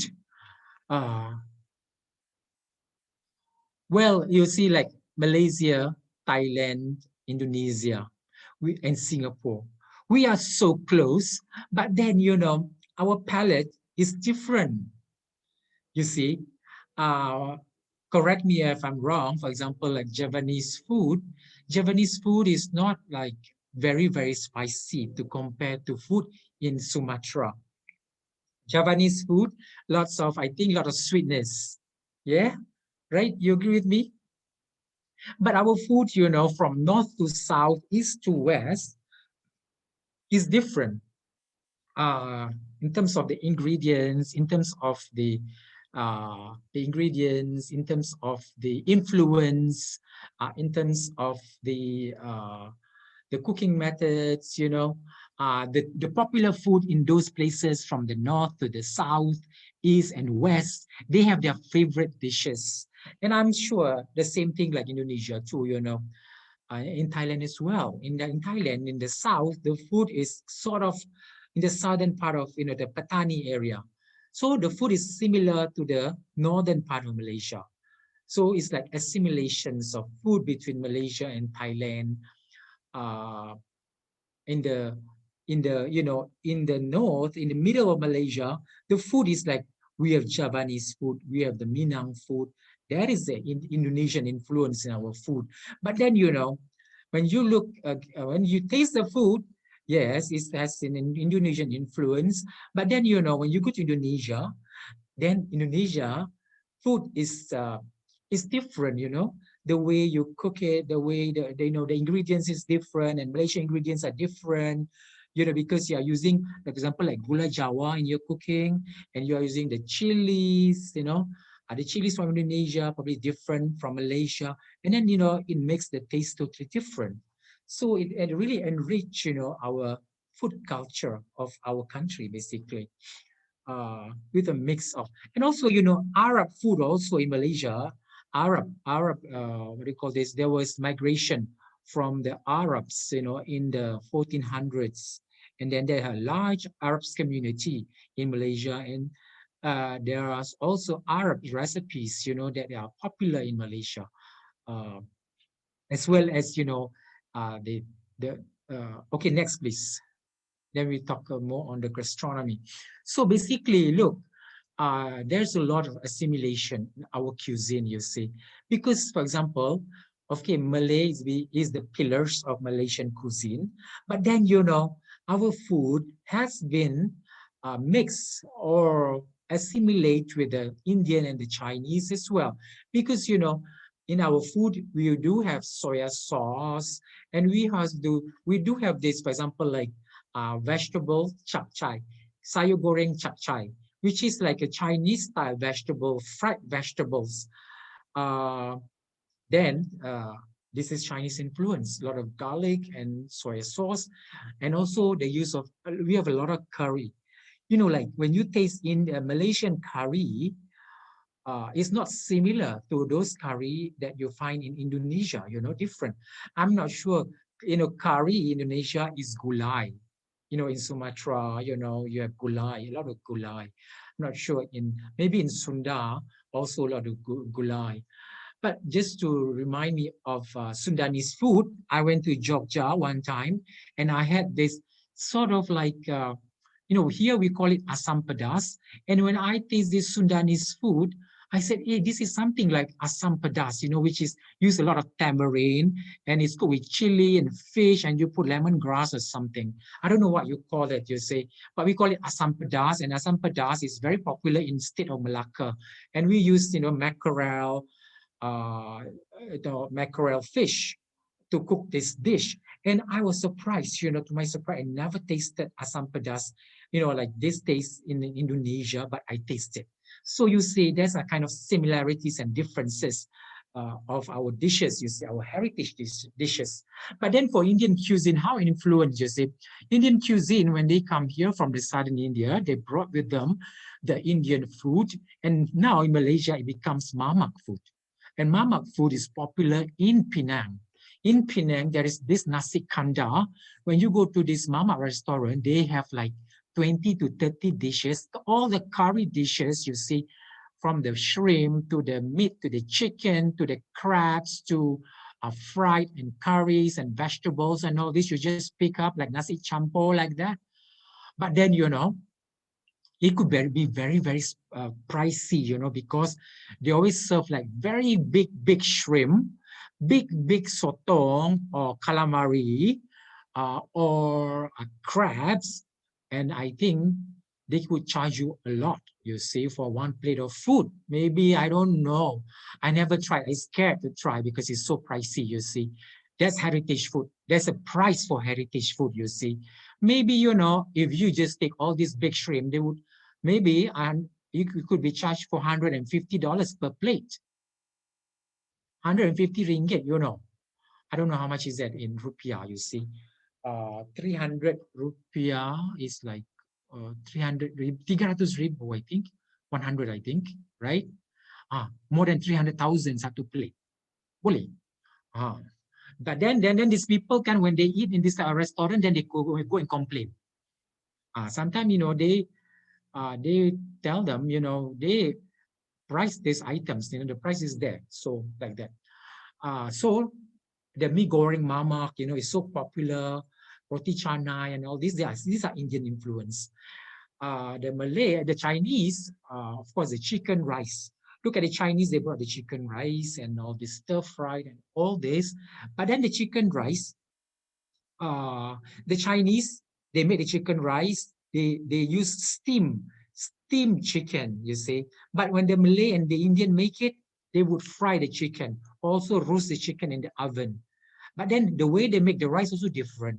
But the most popular Chinese chicken rice is the Hainanese chicken rice. And in Thailand too, there is chicken rice, but the chicken rice is different. The sauce is different. This is nice, you see. Also in Thailand is the Chinese influence of chicken rice, because in Thailand, there are a lot of Chinese influence in Thailand. There are the Chinese Thailand and also the Thai people, you see. So, you know, a lot of migration happens, you see, during that time. So, you know, people are being assimilated around the world. And for the Malays, you know, for example, Malaysia is nasi lemak. Nasi lemak is our heritage food, is Malaysian cuisine, you see. Nasi lemak is, when you translate, you know, I don't want to mention this is fat rice. It's not fat rice or fattening rice. This is coconut rice, steamed coconut rice, you know, served with chicken and anchovies, sambal, and all these things. I'm not sure if you're familiar with nasi lemak, you know, in Java, in Javanese. I think other, but not similar. I heard there is this nasi lemak, but you don't call it nasi lemak there in Indonesia. But the way you serve it also different, you see. And also satay. Satay is Malaysia, you see. Satay and rendang. But Malaysia satay is different than Indonesia. Indonesia satay that I used to have I have a lot of Indonesian friends when I was residing in the US. And when Indonesian make their satay, they put lots of soy sauce. So the satay is kind of like dark, you see, because it's used the soy sauce. But then for Malaysia, our satay is kind of like, we use turmeric, lemongrass, and spices, you see, and different. And, you know, like Malaysia, Thailand, Indonesia, we have the peanut sauce for the satay. But Thai satay is different, very light. Malaysian satay with a thick peanut sauce. Then Indonesian satay, the peanut sauce also different. You see, and of course, you know, you enjoy your own satay as well. But yet, when you come to Malaysia, you have to taste the Malaysian satay. Then you will not forget about Malaysian satay. You see, and Malaysian satay, the most important satay destination in Malaysia is Kajang. Kajang also, you know, Kajang the people of Kajang is originated from, the Minang people. And Minang people originating from, of course, from Sumatra, you see. Their forefathers, great-grandfathers from Indonesia. So they bring their influence to Kajang. That was the first stop in Malaysia and popularize the satay in Kajang, you see. So you get the real satay from Kajang. So a bit of that. And then, when the Chinese and when the Malay, when they mix, becomes the Nyonya cuisine. Then the Nyonya cuisine, the ingredients are mix of Chinese ingredients and also the Malay spices. A lot of their food, for example, they use a soya sauce. Of course, they have pork in there. They have this what do you call this? Fermented soya bean, you see. But then they're also using daun kunyit, they're using this lemongrass. So the food is so fantastic, it's so unique. It's a unique blend. I'm sure there is this straight Chinese, the Nyonya people, they also call the straight Chinese. The straight Chinese, they are in Penang, in Malacca, and also in Singapore as well. But the food is different, you see, because of different influence. In Singapore, the straight Chinese or the Nyonya there, the food is influenced by the Indonesian as well. And then the mama, we thought the mama, and then it's not here, the Portuguese and also the Chetty people. The Portuguese food, they have, for example, the Portuguese baked fish. So a lot of chilies and also a lot of spices, and then they roast the fish. So nice, you see. And they have this curry devil. It's a mix of Malays and Portuguese, you see. And you know what? Surprisingly, when I went to Portugal many years ago, and I saw some of the words, Malay words, for example, jendela. Jendela, is jendela is tingkap, or windows is a Portuguese word. And sepatu is kasut, and we are picking it up. It's Portuguese, you see. The food also, when I went there, in Portugal is surrounded by the sea waters. So they have a lot of seafood. So some of the food that I found here in our Portuguese community, we find it there too. So, so that's how rich is Malaysian food. You have to come and try Malaysian food. You have to come after COVID, okay? Next, please. Heritage food. Well, it's a collective, tangible. Heritage is a collective, tangible, and intangible antiquities defining specific cultures that it's passed from generation. I mentioned about this, you see. Food is an intangible heritage. Why is it intangible? Because you cannot, like, for example, if you have rainforests, if you have caves, thousands of years or million years of caves, that is tangible, that you can see, you see. But then intangible, something that is like, it is there, but you cannot, like, it's there. It can be lost, you see. It's something that is very vulnerable to the, easy to get lost or to be lost, you see, because if we don't know, we don't have the knowledge, we don't have the skills, we don't practice, they will be gone. If we don't document, so that's food, you see, because a lot of this food was passed through oral communication from mothers to children, grandmothers to daughters, like that, you see. And we are lack of documentation. That's why we are losing lots of recipes. And these recipes have to be brought back, you see. If not, we're just going to lose these recipes, this heritage, these traditions. Okay, next.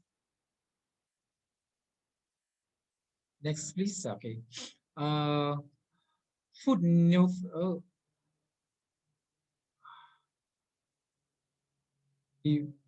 before this, antiquities. Okay, next. Sorry. to keep, okay, sustainability is about to keep in existence. We have to keep this food, to sustain this food. We have to be, to do something about it. So how does the Malaysia Heritage Food Sustainability exist? Yes and no. At the moment, our Department of National Heritage, we have documented hundreds and hundreds of recipes from different ethnicities in Malaysia. This is to ensure that this food will be sustained. What we do at the moment, we have to go back to see the seniors, the grandmothers, and we have to go back and learn from them, you see, and do it with them, and then we document, and then we will have this thing in print, you see, so that we will keep this for generations in the future. Okay, next. Okay, heritage food importance. What is the importance? Identity, heritage food importance, identity, recognition, and differentiation. Acknowledge, of course, acknowledged and celebrated as the underlying essence of identity standard of certain group of community. Because, heritage food is your identity. If you don't have your heritage food, let's say you have guests coming to your house or to your village or to your area, guests from international guests, do you want to serve them KFC or, pizza or things like that? Always we want to serve our heritage food, right? Our very specialty food of our place, of our origin that we are proud of, you see. And this is our image of, to represent our culture, our country, our town, our cities, our village, you see. And those people, they would appreciate so much, when they tasted our food, Look, when I did a Malaysian food in Germany, the Germany loved the food so much and making them wanted to come to Kuala Lumpur and taste the real taste of Malaysia. They enjoy the food, but then with European taste palette, you cannot make it too spicy. Too spicy that will burn their tongue, you see. Then when they burn, when their tongue is burned, they will not like your food. So you have to tone down the taste, make it pleasant, make it nice and delicious. When I cook my food, I have to make sure that the food is so delicious and the people keep on coming back, enjoying and savoring my food, you see. So I've never failed in preparing the best food, the best of Malaysian food, you see. And my food is not cheap, you see. It's very pricey. For example, if I do, let's say, otak-otak. I don't know if you're familiar with otak-otak. It's like fish wrapped in banana leaves, right? But we have the Malaysian version once. I sell it for 10 euros, 5 to 10 euros, you see. One otak-otak. Who's going to pay for this? But the European will pay at the 5-6-star hotel, you see.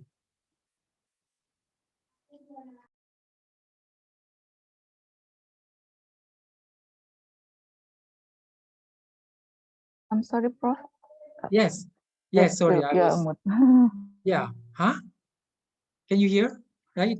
Yes, now we can hear you. Okay, good. I was saying about, how others are enjoying our food if we promote them very well, you see. We just put like, we just cook, like we typically cook very spicy and, with no presentation and all. So who's going to be interested, you see? So you have to add a touch to your presentation, to the methods of cooking. So creativity, you see, play a lot of functions, play a lot of roles in presenting the best of the food. Look at Thailand. Why they're so successful, you see? Because they presented the food to the very best, you see. And the taste is so nice and so delicious, and just enjoy it, you see. People enjoying having the food. Next. Next slide, please. Okay, negligence. Well, negligence and ignorance. This is the problem, you see, with negligence. People don't care anymore about our traditional food. They don't care, or basically, you know, the heritage food started from your homes. Your mother, your grandmother has to educate you in the beginning, in a very early age of your life. If you have children, you have to teach them how to eat sambal terasi, how to eat rendang, how to eat satay. Don't give them KFC or pizza every day, and you will kill them in a short time, you see. I always said that fast food, fast you go, will make you fat, will kill you in no time. So teach them, you know, heritage food. Then they would appreciate our, you know, the heritage food, the traditional food.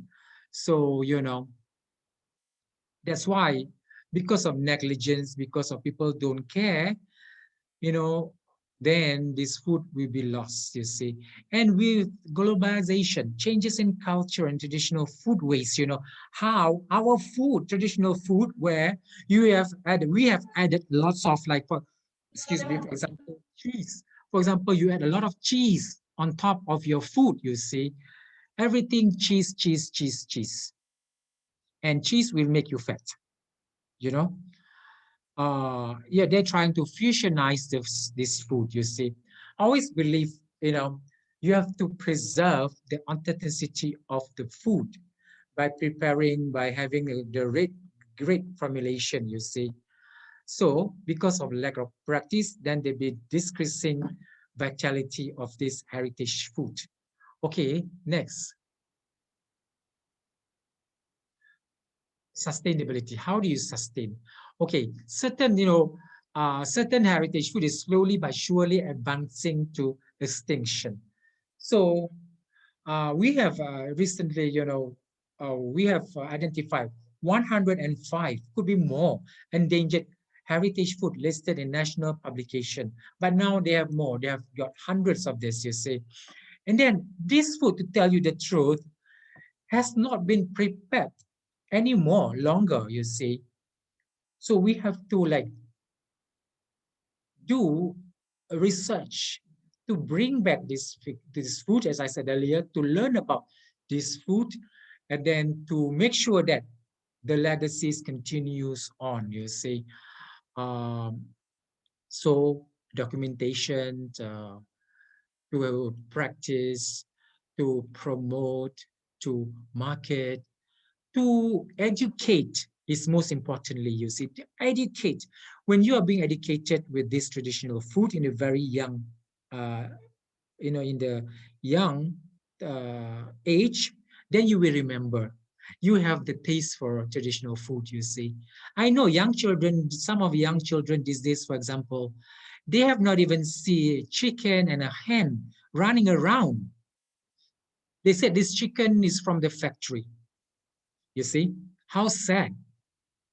You have to, you know, you have to introduce your children to the nature, to the basics of life, you see. Show them what is a real fish, you see. Then they would be interested with this nature, with this cultural, with, you know, food and real food, you see, so to speak. Next. Inconsistency of knowledge. For example, you see, the example here is PEGNA. PEGNA, not many people know about PEGNA. You know, the name is also very unique. Some people said PEGNA is like a pancake. You see, traditional pancake. You just pour the batter on the pan and then that's about it. But then some people say it's like a thick paste, and then you take and then you just paste it, you know, this thick paste on the pan. So it's different understanding of the natural, you know, the heritage food, you see. Lempeng, I'm sure you are familiar with lempeng, you see. But then tempe di belanga, I saw this in Indonesia, whereby, you know, they make this where did I go? You know, I forgot. I've been to Indonesia. I love going to Indonesia. You know, I've been to many parts of Indonesia. I've been to from the other side. You know, this Maluku Island somewhere. There is this people. What do you call this? I forgot the Bugis people there. The Bugis. Where is the Bugis people originate? You know. Yeah. Where is that? I forgot this. Huh? Bugis town. Sulawesi. Yeah, you're right. Sulawesi. Sorry, Sulawesi. I've been there. You know, in the city there. I've been to Bali. I love Bali. Been there many times to Bali. I've been to Jogja many times. Of course, attending, you know, the summer course there. You know, the third time already with the other faculties. And I went to Bandung. I like Bandung because of the Sundanese food, but not the shopping. You see, too much shopping there. But then never been to Jakarta. Jakarta, you know, I scared to go to Jakarta because of its macet, you see. But now with COVID, I would never go to Jakarta anymore in the next few years, you see. But the best cities for me is I like, you know, Bali, of course, not the commercial area, but you know, the villages, you see, and the paddy fields. Sumatra, of course, I've been to Bukit Tinggi and all this. So you see, I've traveled a lot in Indonesia, but not Jakarta. I'm scared of the capital city. Jogja, I love Jogja very much. People in Jogja, the food there and the restaurant there, fantastic restaurant, you see. I miss it so much. So, you know, to go back to this, the difference knowledge, you see, one recipes or one food is translated differently, understood differently, you see. So that's back now. Next, please. So this is presentation. The presentation. So a general presentation saying one thing, and then when you Google says search saying another thing.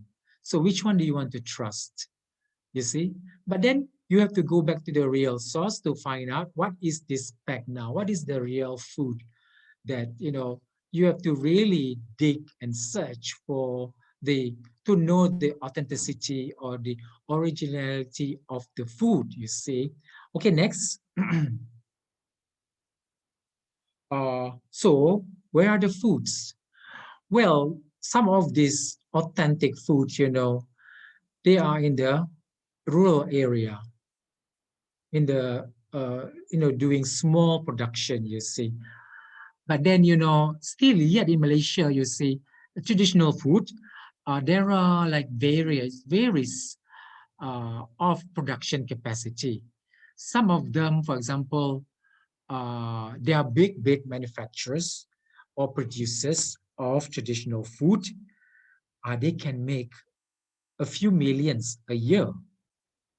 But then a lot of small businesses, you see, home-based production, you know, trying to sell something to survive or to make some money, you see, doing traditional food, you see.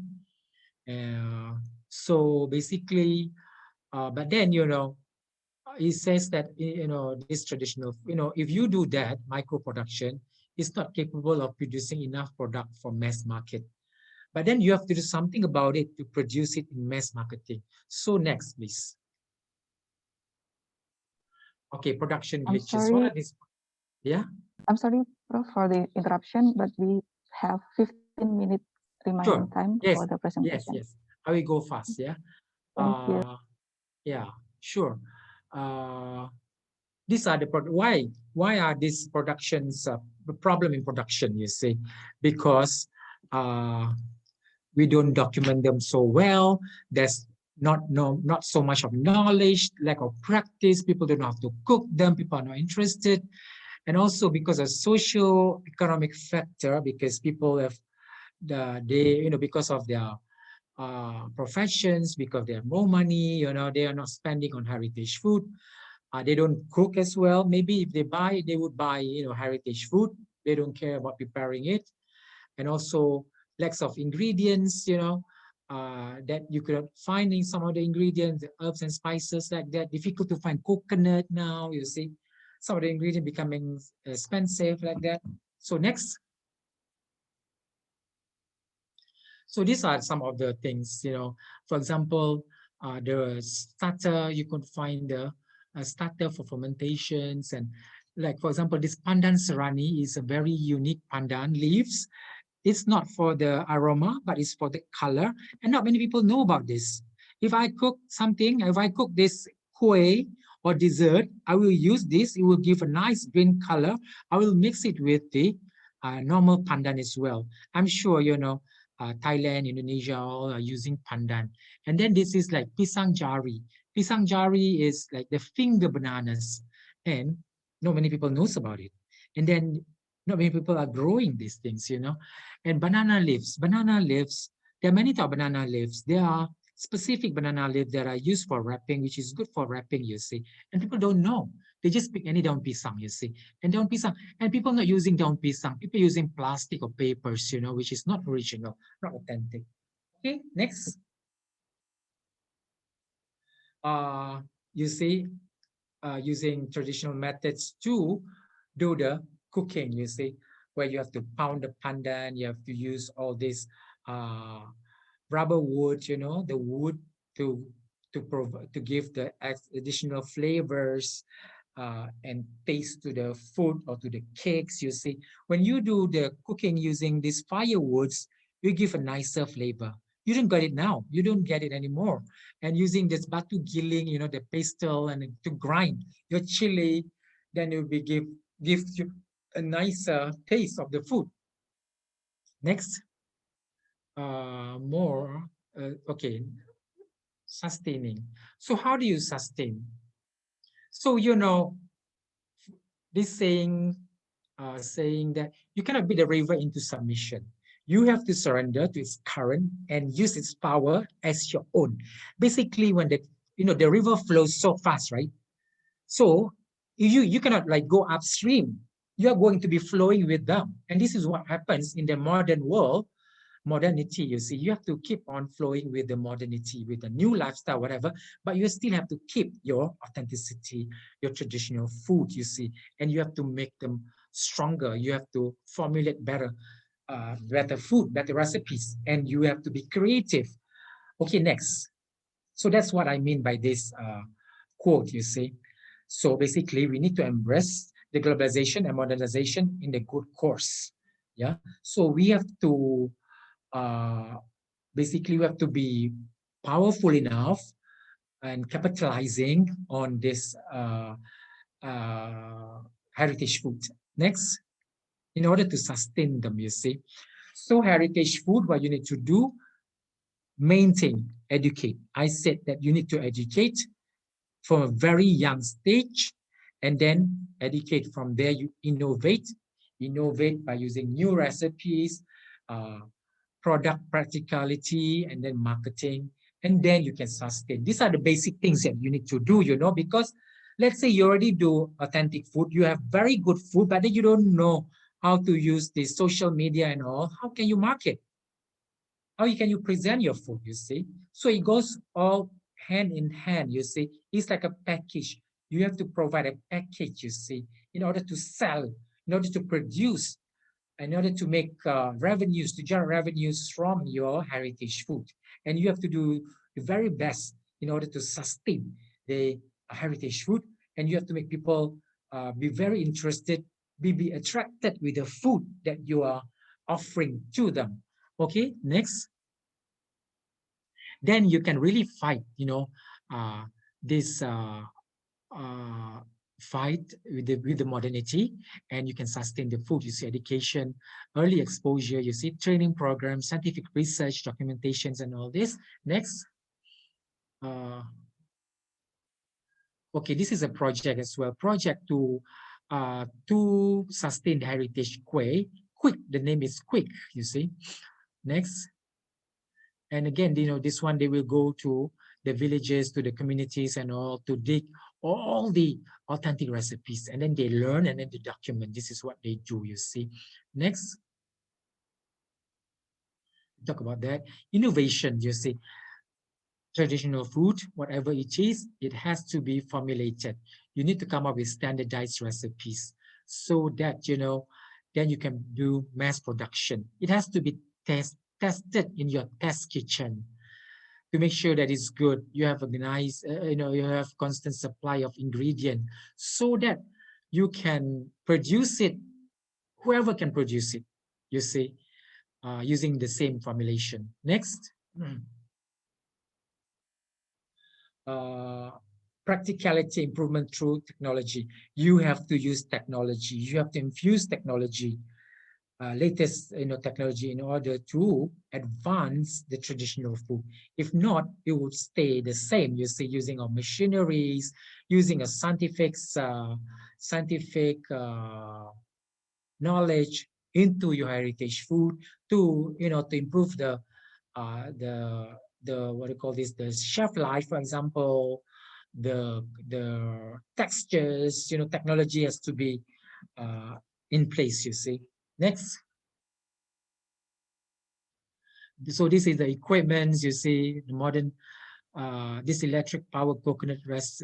But then, with this coconut, there are different ways of extracting the juice nowadays, you see, with using technology. Next. And how this coconut has been made into packet, you see, in different form, from the can to the what do you call this, formulations, like instant milk, you see. You don't have to press it. And then with this, it'll be easier for you to produce traditional food using coconut milk. You don't have to press them. But the quality of the coconut milk has to be, high quality, you see. Next. Okay, this is some of the heritage food that we have commercialized. Rendang, you see, satay sauce, curry fish, and there's so many in the market. But then, yes, you can do this, but the quality should be comparable to the real ones, to the home cooked food. Then you'll be successful. But then if the taste is fake, then, you will not go nowhere with this type of product, you see. Next. More, you see, more packaging, design, you see, promotions like that. Next.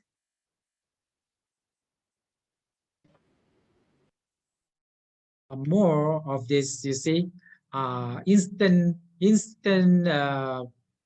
flour to make traditional kueh.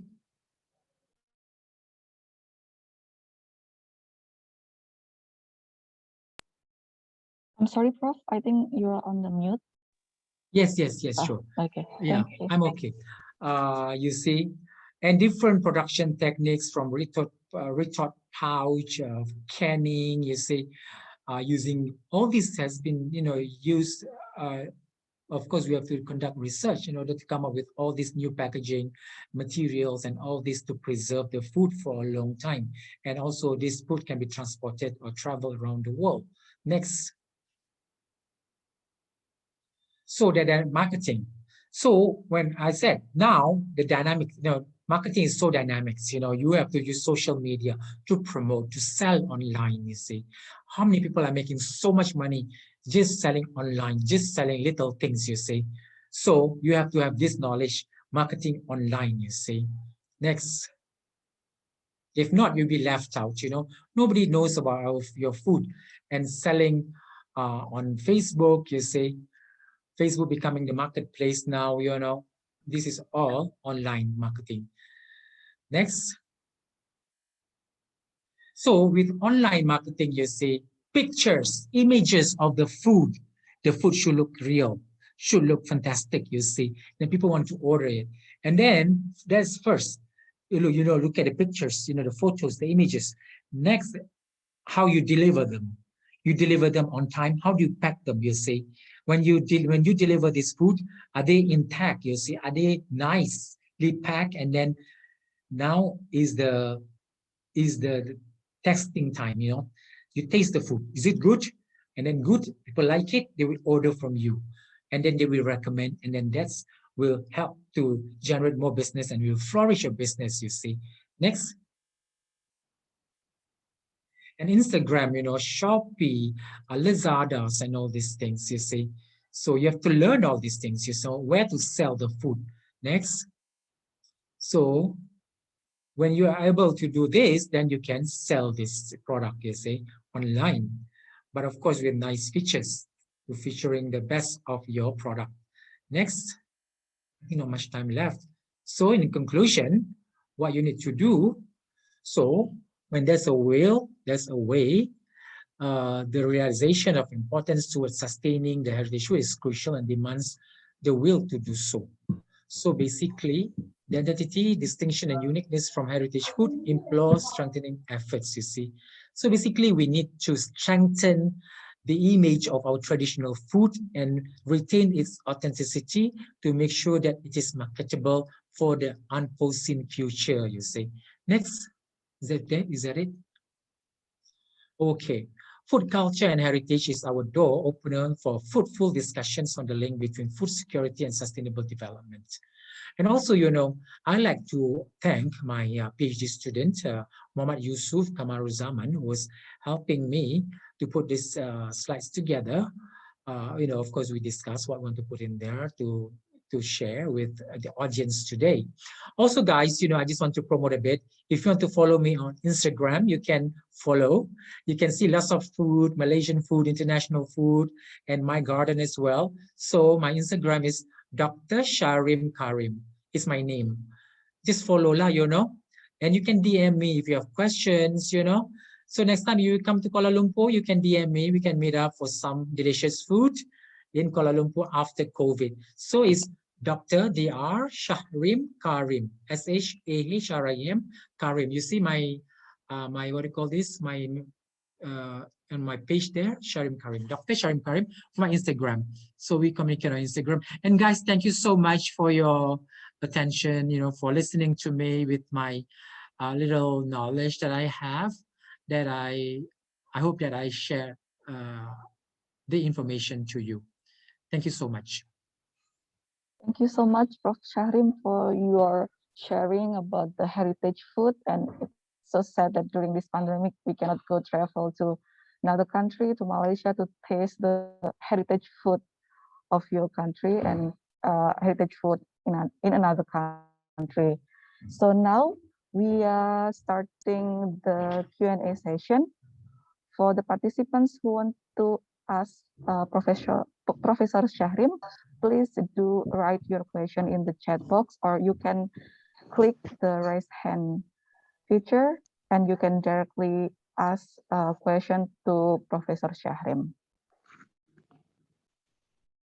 So for the first question, maybe we can start from my question, because I'm from your slide, Professor. One of the approach to sustain the heritage food is by doing the innovation, and sometimes we need to change the ingredients or the taste of our heritage food to another person or another country's taste. And my question is, how far can we change the authenticity of our food so it can suit the other person's taste? For me, I don't change much, you see. The taste, the authenticity, the taste should be there. Let's say, for example, I prepare laksa. My laksa is still the real laksa, but I just reduce the spiciness. I don't put too much chili in there. But the taste, of course, is still authentic taste of the laksa. But then, in Thailand, the food, when they serve the food, they said they give like the picture of chili, 3 chili, 2 chili, 1 chili. So then when you order the food, you said, I want 3 chilies, meaning that you want it spicy, you see. 1 chili, less chili, you see. Because the spiciness, of course, will affect the palate of those people who are not familiar with our food. So I should stress here that the authenticity should be there. We should keep the authenticity, the originality of the food in order to sell. But then some of them, they still enjoy the original taste of the food, you see. For example, when making rendang. Rendang, could be spicy, could not be spicy, could be, very like, has a lot of like rich coconut taste and the other herbs and things, you see. And yet the taste is so nice, like that.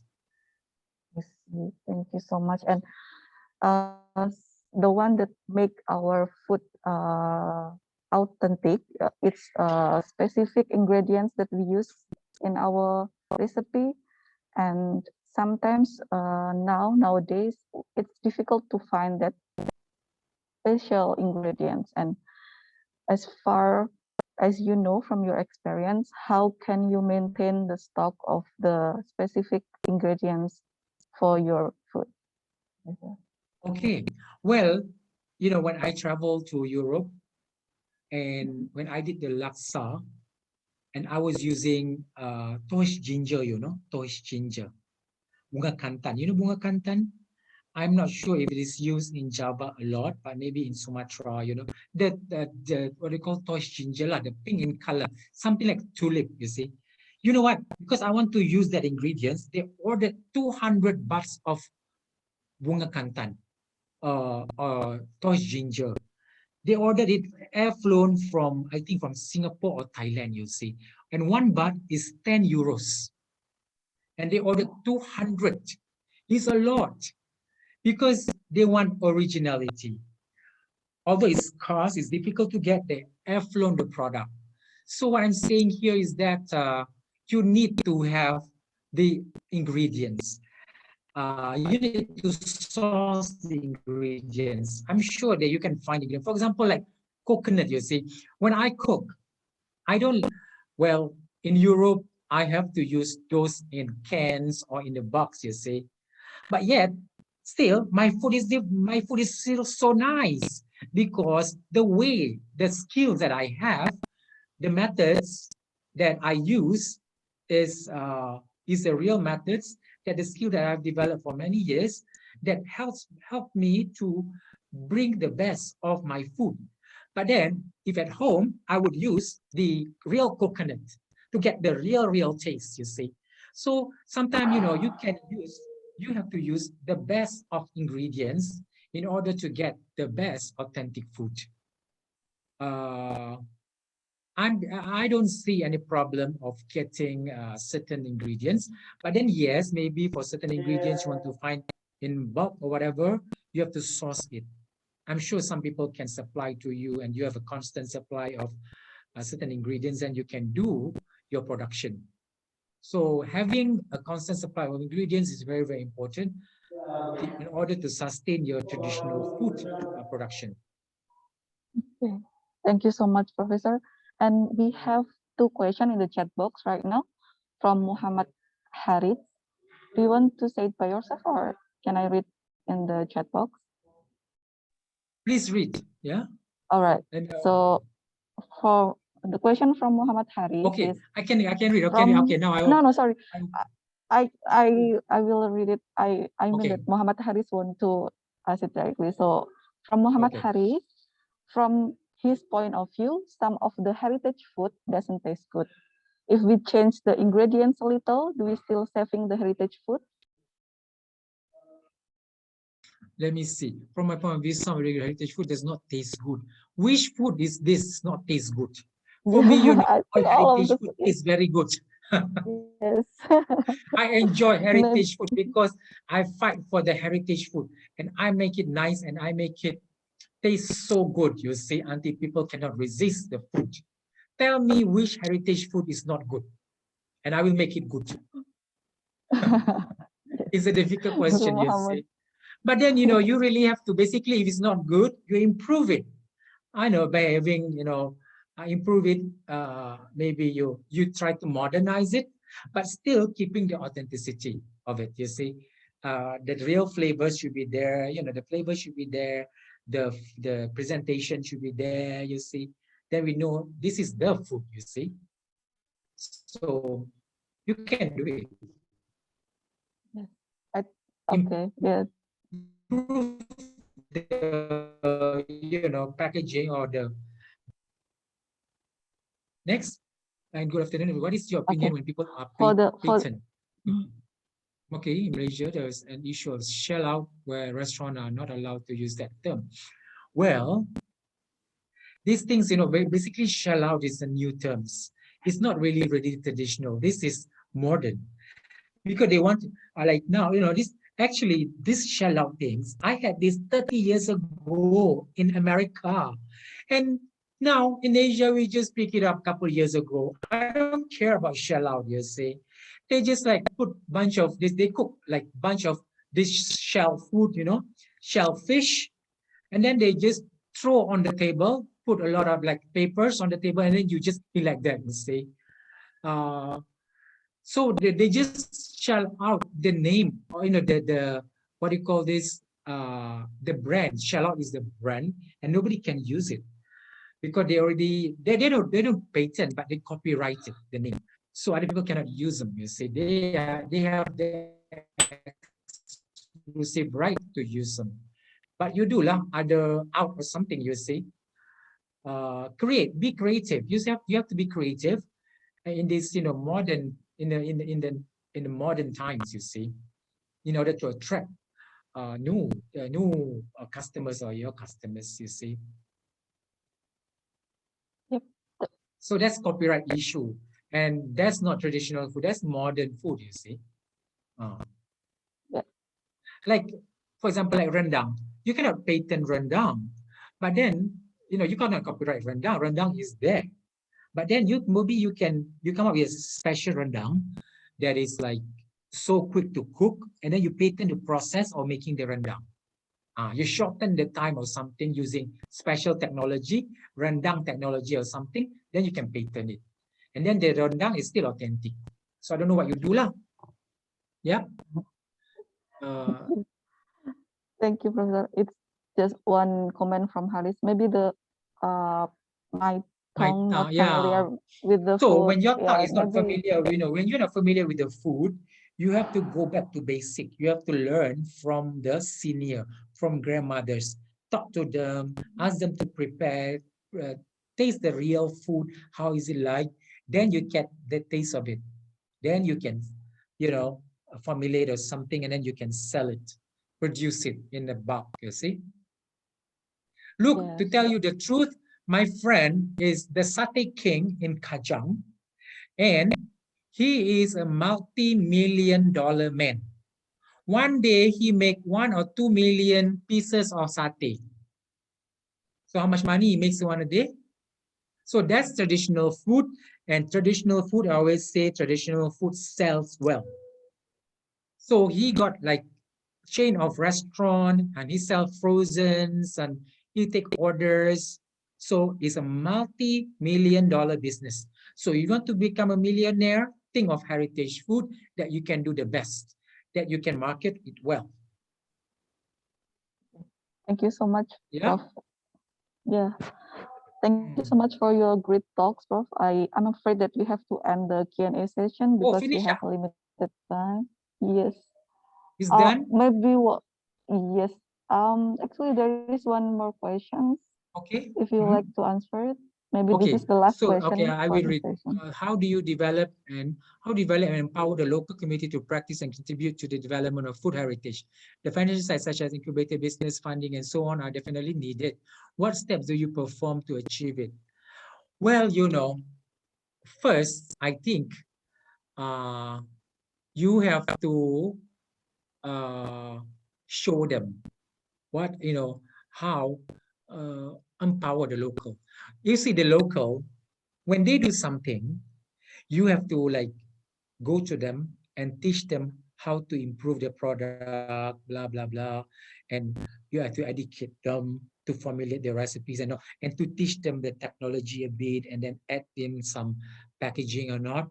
But then when they see that there is the potential of them generating income from this, and of course they're going to be interested. They can sell, they can sustain, they can give jobs to the local community. Then they will be interested to grow their business, to grow their food productions. But then of course, it should be support from the, local government or something to give a bit of funding and see how, and then monitoring is important to see how these businesses growing from year to year, what the problems that they have, you see, and there should be a marketing arm to help them to market their product, you see, basically educate them from production to marketing. Then they will enjoy the business so much, and they can see the growth of the business and then the capability of business to grow for the future, and then they can make more revenues, you see, and help the local communities and become to enrich themselves, to make more, income, give jobs to the local community when the business expand. So, but then you need to have a very, very good product that is reliable, that is attracted to the market. Yeah. Thank you. Thank you so much, Prof, for the brief explanation. Maybe a lot of participants still curious and interested about your topic. And if you are okay, maybe they can contact you directly through your social media that you already mentioned before. Yes, can. Yeah, we can be in touch. Again, I would like to thank you for your, listening to my short presentation, and thank you for, cooperations and the questions and all. And I hope to, to visit Jogja again, and to other students, from Thailand, from other parts of the world. Thank you again, Please follow me my Instagram, DM me if you have questions, you need recipes. And I do cook online as well. So you can follow my live Instagram. I cook rendang or something like that, for the world. So you can follow me as well. So thank you so much. Stay safe, stay well, and stay healthy. Thank you. Bye-bye. Thank you so much, Prof. Bye. Give him a lot of applause for Professor Shahrim. Now we are ready for the next speaker. I would like to let Dr. Shahrim know that if you have another appointment, you can leave this Zoom room anytime you want. So that is the end of the second session. And before we move to the third speaker, we will have a very fun question like the previous one. So for the question about the session 2, please do join us at slido.com using this QR code and this number, and we can hear and we can see your perspective about heritage food in your country and about the sustainability of this heritage food. So please do join us at this QR code, and we can start for the first question is give examples of heritage food from your country. Today we have learned the heritage food from Malaysia. So for another country, some participant write gudeg, nasi uduk, nasi lemak, gado-gado, and then laksa, ayam betutu. And we all know that in each country, they have the local food in each region. So there are so a lot and diverse food in each country. Gulai tempoyak, laksa, egusi. Egusi, it's maybe from Africa. Gudeg, bakcang. And then I'm hungry, yeah, I know. I'm also hungry, especially during this time, but I hope we'll have a nice food after this session, after this module. Dumplings, dumpling is from China, right? So yummy. Ayam betutu, ketoprak, Nigeria soups. It means oha. Maybe you can show us later what it looks like. So next question, what do you know about the heritage food? After the presentation from Prof. Shahrim, what do you think or what do you know about the heritage food? Yeah, it's delicious. Full of story and taste. Yes, as he mentioned that heritage food is the identity of each country. So it has their own unique and story. Culture image, true. food existing for ages. Yes, we still have to sustain it for the future. Tasty and spicy. Some of food is spicy. Cultural fusion. Yes, Prof. Shahrim also mentioned it before. Tastes good. Yeah. Simple yet very nutritious. Yes, it's also important. Many ingredients and has history. Yeah, that's true. And for the next last question is, how do we maintain the sustainability of the heritage food? Give us the example of part your ways. So Prof. Shahrim already mentioned there are several approaches that we can use, such as innovation, marketing, but as you as a student and also as a person from your own region, what can you do to maintain this food, heritage food? Education, that's important. Do promotion nationally and maybe also internationally. Highlight the health benefits, international exhibition. Yeah, purchase the products is also important because we need to support the the production of that food. We can make it look good. Yes. Apply in daily life. Yes, it's also one of the approach that we can use. Thank you so much, participants, for your answer in this mini quiz. But before we next for the third speaker, I think it's good for us to have a refreshness. So our committee has prepared something for you. For that, I would like to let our MC, Theo and Fandi, to lead the next refreshment for us. Hello, Theo. Are you ready? Yes, we are ready. All right, please do. Thank you, Mrs. Fikov, for moderating our first and second session.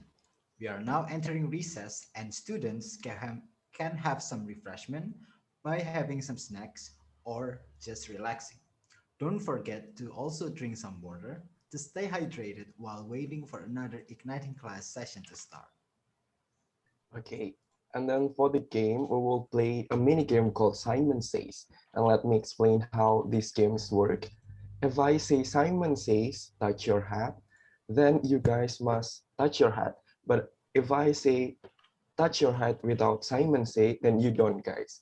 Okay? Do you guys understand? Okay, let's give it a try then, shall we? Hands up. Did anybody get it Okay, I wrong? think. I'm sorry, maybe they need to turn on the video. Oh yeah, that's For right. you You to guys need see. to open your camera first. Yeah, so we can know who get it wrong, who get it right. Get it right. Don't be shy. Give us your biggest smile. Yes. All right, Pandi, you can start the first comment. Okay, the first comment, Simon says to open your mouth. Simon says, close your mouth. Simon Did anybody says, get it wrong? okay, I think it's still focused, it's good. Then Simon say, give your peace pose. Simon says, That's put your hands down. Very nice. Can we hands speed up. things up a little bit, Fandi, to make this game more interesting? That's right, we need to speed it up. Okay, maybe Simon says, hands up. Simon says, close your eyes. Hands down. Most of us getting wrong. Some of you still getting it wrong. Okay, Simon says, put your hands down. Simon says to show your tongue. Very nice. Okay. Okay, most of us are still focused, right? Yeah. Very nice. Okay, we feel that the students are already excited again and ready for our next session. Thank you for participating in this mini game. And now back to moderator for our third session. To Mrs. Pico, the time is yours. Thank you so much, Theo and Fandi. It's really fun because I have to move my body. So I'm so ready for the next session. For the participant, I hope you also have a very refreshed body, brain, mind, or you can refill your coffee. So now we can start for the third speaker. For the third session, we have Dr. Wahyu Supartono from Universitas Gadjah Mada. We will talk about LCA in some food industries.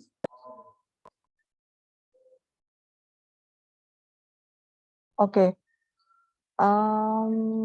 Before we start for the next session, maybe we can have a short break or maybe 15 minutes for you to do some refreshment, refill your food, refill your snack, refill your coffee. Maybe 15 minutes is enough for us to fresh again, and we will start the next or the last session at 4 p.m. Is that okay for you all? Okay. So now we will have a short break and we will start again the last session at 4 p.m. See you guys all later.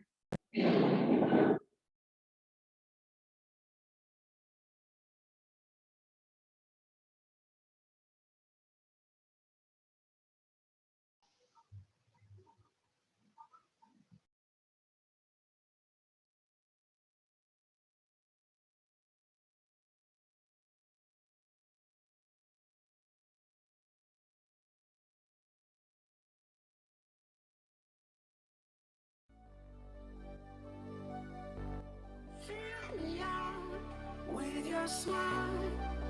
Now the sunshine brings the light. Fill me out with a flame.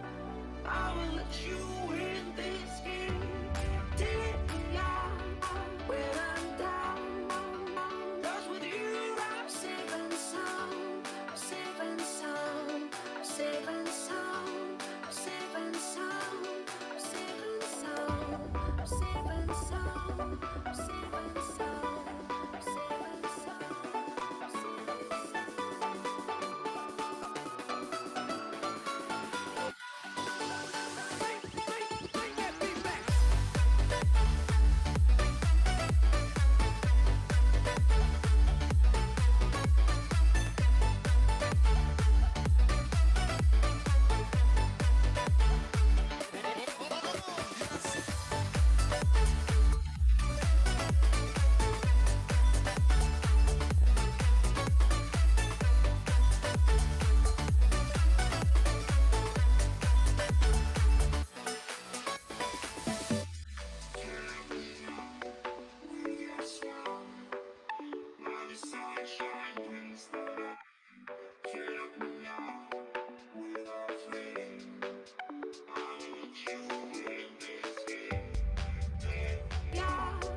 when I'm down.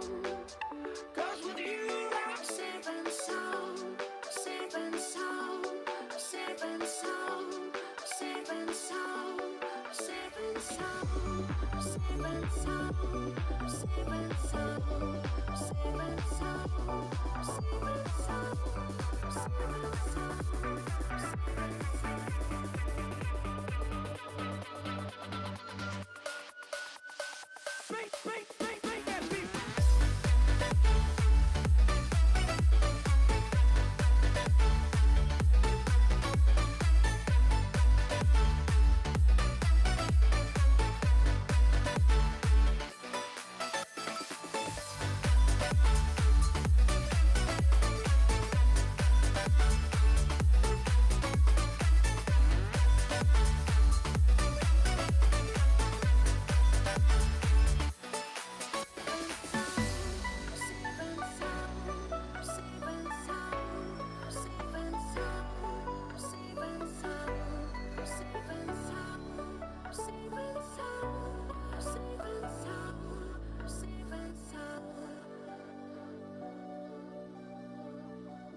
reminding me that I'm not the only one.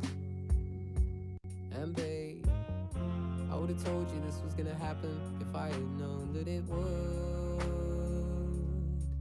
But now there's less time and more things that I need to say. And I'm afraid that there will always be a part of me that's holding on and still believes that everything is fine and that I'm living a normal life. But until somebody sits me down and tells me that I'm different now, I'll always be the way I always am. Oh,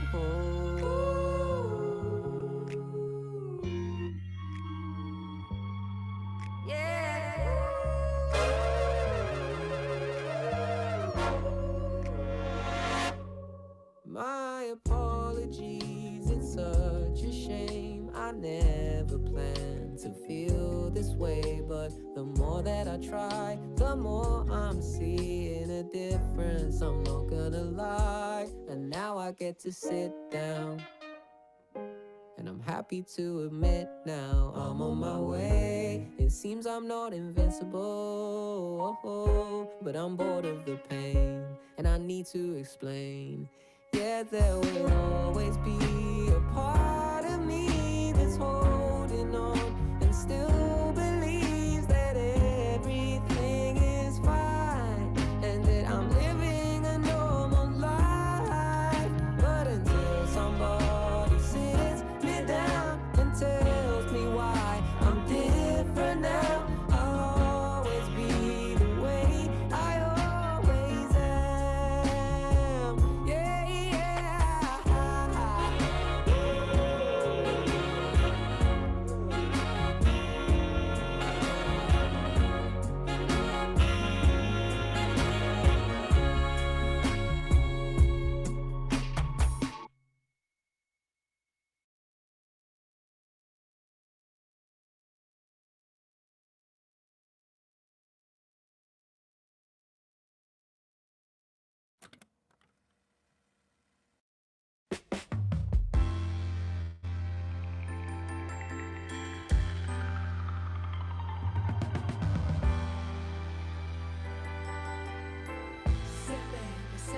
Say baby, what you doing? Where you at? Oh, you got plans. Don't say that. I'm sipping wine in a robe. I look too good to be alone. My house clean, my pool warm. Just shake smooth like a newborn. We should be dancing, romancing in the east wing and the west wing of this mansion. What's happening? I ain't playing no games. Every word that I say is coming straight from the heart. So if you're trying to lay in these arms, I'ma leave the door open. I'ma leave the door open. I'ma leave the door open, girl. I'ma leave the door open.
Yeah, I'm gonna take my horse to the old town road. I'm gonna ride till I can't no more. I'm gonna take my horse to the old town road. I'm gonna ride till I can't no more. I got the horses in the back, horse stock is attached.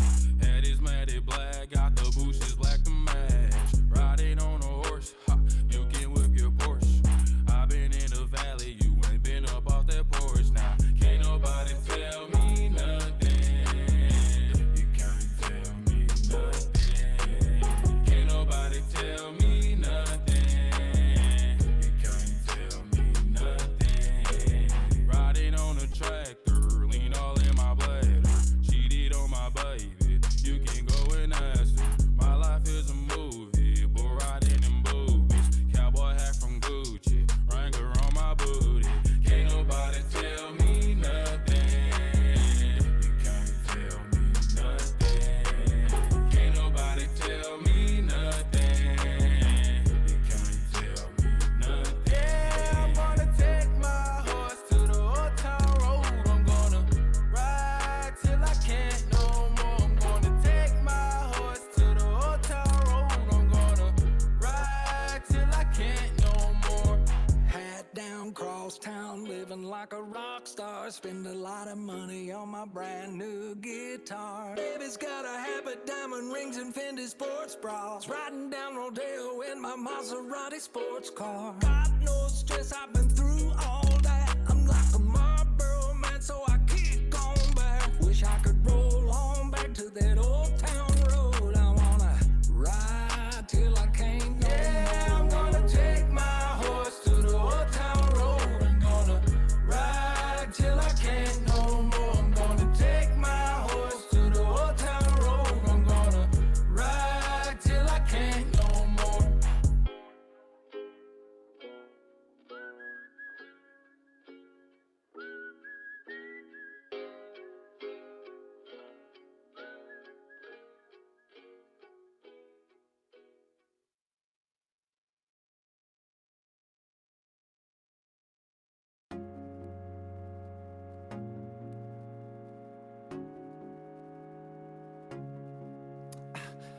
I'm hurting, baby. I'm broken down. I need your loving, loving. I need it now. When I'm without you, I'm something weak. You got me begging, begging. I'm on my knees. I wanna be needing your love. I just wanna be deep in your love. And still.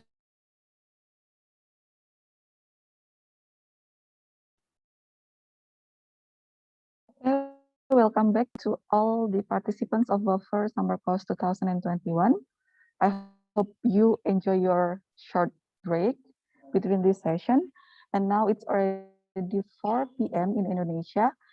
And we are ready for the next session. That is the last speaker for today's module.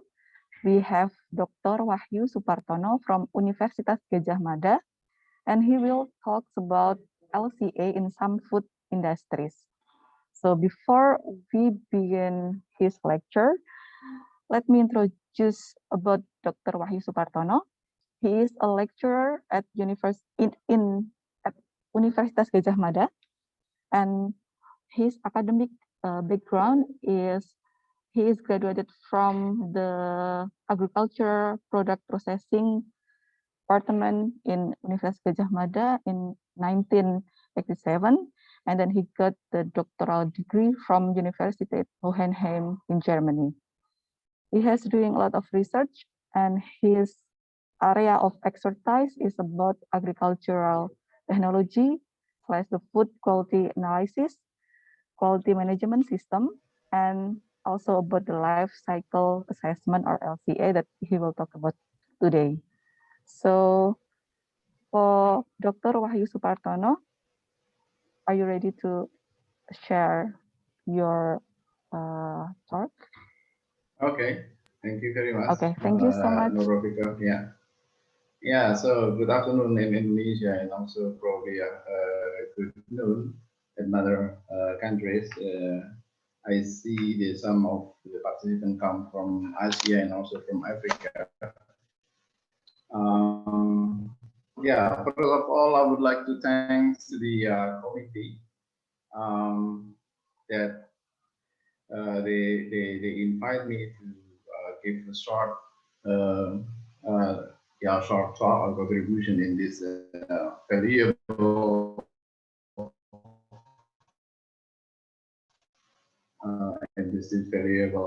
my internet home is not really stable. Could you hear me? Okay, good, thank you. So I continue my talk. Okay. This is also my great honor to talk in front of you from various countries that already participate this WAFERS and summer course. And I would, as the moderator has already introduced me, my name is Wahyu Supartono. I'm from Department of Agro-Industrial Technology, Faculty of Agricultural Technology, Universitas Gadjah Mada, and I would like to talk about the life cycle assessment for this occasion. So please allow me to share my talk. So how much minutes did I have the moderator? So for the talk, about 30 minutes. For the talk, you have 55 minutes actually. How much? 50 minutes? 55, yes, for the talk. 50 minutes. Yes. Okay, good. So probably I didn't use all the time. Okay, so I will try to share first my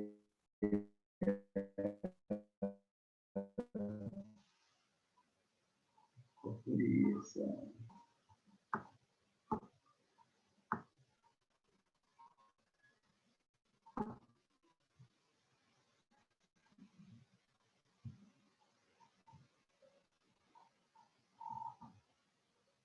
Yeah. My contribution for this summer course is entitled, I'd like to take two kind of samples of the fresh milk and tofu. And I said before, my name is Wahyu Supartono, and also from Faculty of Technology. And today in this occasion, we do together with the water food energy sustainability to its resilient society. Yeah, my outline of presentation is quite clear. This is we will talk about the LCAs, small medium enterprises for fresh pasteurized milk, and also SMA from fresh tofu. The both research was conducted and completed based in our programs. Probably some of you in the chemical engineering, so use also some program like Sigma Pro or OpenLCA or CABI. But at that some previous year, we still use also my Excel. Yeah, it could be better when they could be calculated from the same available program of LCA. Now the background why I take the view of the SMEs in this occasion, because the structural business in Indonesia, as you see, this is I came across from the resource from Indonesia Investment, and the structure of business in Indonesia, mostly the big enterprises, is only about 5,000 enterprises, but the total enterprises is only 0.01%.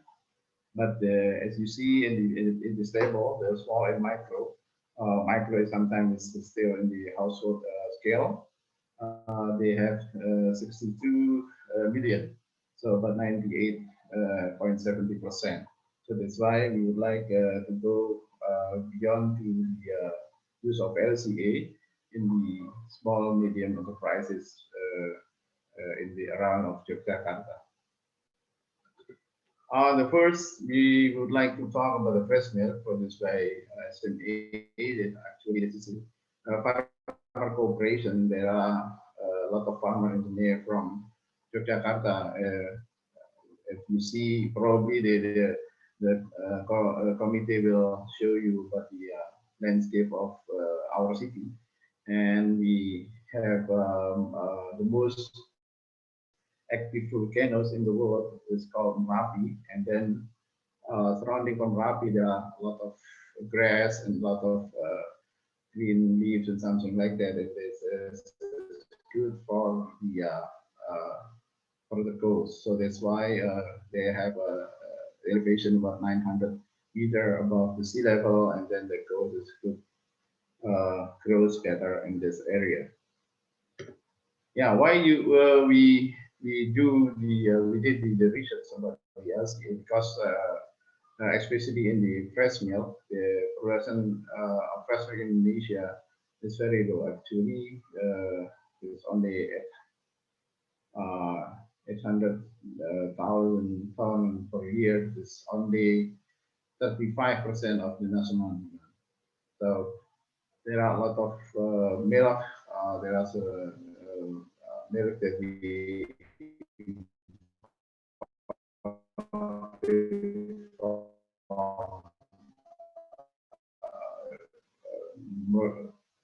probably mostly from percent was fulfilled by import of dairy product. And as you see also, the dairy industry contributed about 5% of global warming potential, and also 10% eutrophication potential, and also 4% of ozone formation potential. This is kind of the how to say that we need also more nutrition for our life, but also we challenged by the environmental impact and also in the world. So yeah, milk industry also belongs to the 10 biggest contributor to the environment, except also the ozone depletion. So that's why the effect of life cycle of eutrophication for dairy product was dominated by contribution of milk farm, about 62%. This is kind of the number that the cows when they grazing, and then they make how to say that to have rest, and also they give some the manure and something like that, and they produce like the sentence below. The farming industry give also 18% of greenhouse gases that consists of carbon dioxide, CO2, methane, and also the dioxide. This is kind of what I said before, also the side effect on the environmental aspect. The next one, yeah, we would like to avoid and also to minimize the effect of the environment. So we'd like to calculate and also to evaluate how the process of the production of fresh pasteurized milk give the also pollution or also waste and something like that to the environment, surrounding the environment of the farmer. So one of the tools, probably some of you has already known, so for the life cycle assessment. This is kind of the environmental accounting and management approach that considers all the aspects of resource use and also environmental release associated with industrial system from cradle to grave. So from the beginning to the end of the product.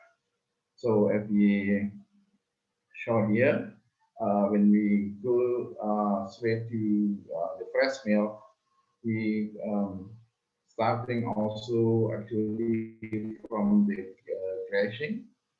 So how to the farmer provide grass for their cows, and also and then milking, and then putting the milk to the corporation and the processes there, and then also the selling. This is kind of the change that we will discuss in this afternoon. And then the research was aimed to calculate and to evaluate energy use and also environmental impact of the pasteurized fresh milk, which is packed in plastic caps. It's about 200, 200, 200, 220 milliliters or 250 milliliters in the small pack. Plastic cap was produced by call it cooperation of the milk farmer. Cooperation because the cooperation is the farmers become the member, and then it is like a firm, and then they have some production line that use the fresh milk from the farmer as raw material. And then the research was conducted at cooperation we call Warga Mulia and the farmer member, because the cooperation is like they have the production line and also the members. In the lives, the picture is this is the product of the fresh pasteurized milk. And you see here the cooperation has 280 members, and also the cost is 675 costs. And yeah, probably when we classified after that, so we saw here is on the ownership, yeah, based on the how many costs they have, yeah, how many they have. So for example, here 89% the small farmer is probably only have one or two costs, and then the middle is up to 5, 2 to 5 or 2 to 8, and then the big farmer is more than 10. So there's only 2% of the member classified as a big farmer. Yeah, as you know, if we produce fresh milk, we use only the cows which are in the lactation phase. So the cows has already the young cows that they need also the milk. So this is in the lactation phase. And from 675 cows is 283 at the time that we conducted this research. 283 is lactation phase, and then 70 is dried. It's not the bad lactation, and also 322 is also the young cows. Yeah, this is the methodology that we use also to calculate after that the energy and also the use of the resources, and also the waste and also pollution that could be released to the environment. Yeah, this is the life cycle assessment thinking or concept. So first, we have to define the goal and the scope. What is we would like to conduct research, and then after that we do the inventory analysis, all the data that we need, so we collect it, and also whether you use the normally we use also the primary data. We go to the farmer, and then we calculate and we notice what they produce and what kind of fresh milk they produce, and then how they produce and what kind of energy they use and so forth. And then after inventory, we did the impact assessment. We do the impact assessment, mainly the how many waste that release, and also the pollution could be contributed to the environment. And then based on this impact assessment, we do also the interpretation of the result. The interpretation of the result means, for example, we have already standard for our waste, and whether you have a regional standard, you have for province standard or national standard, and then we can also compare it whether they below or above the standard. This is kind of the used to interpret the result.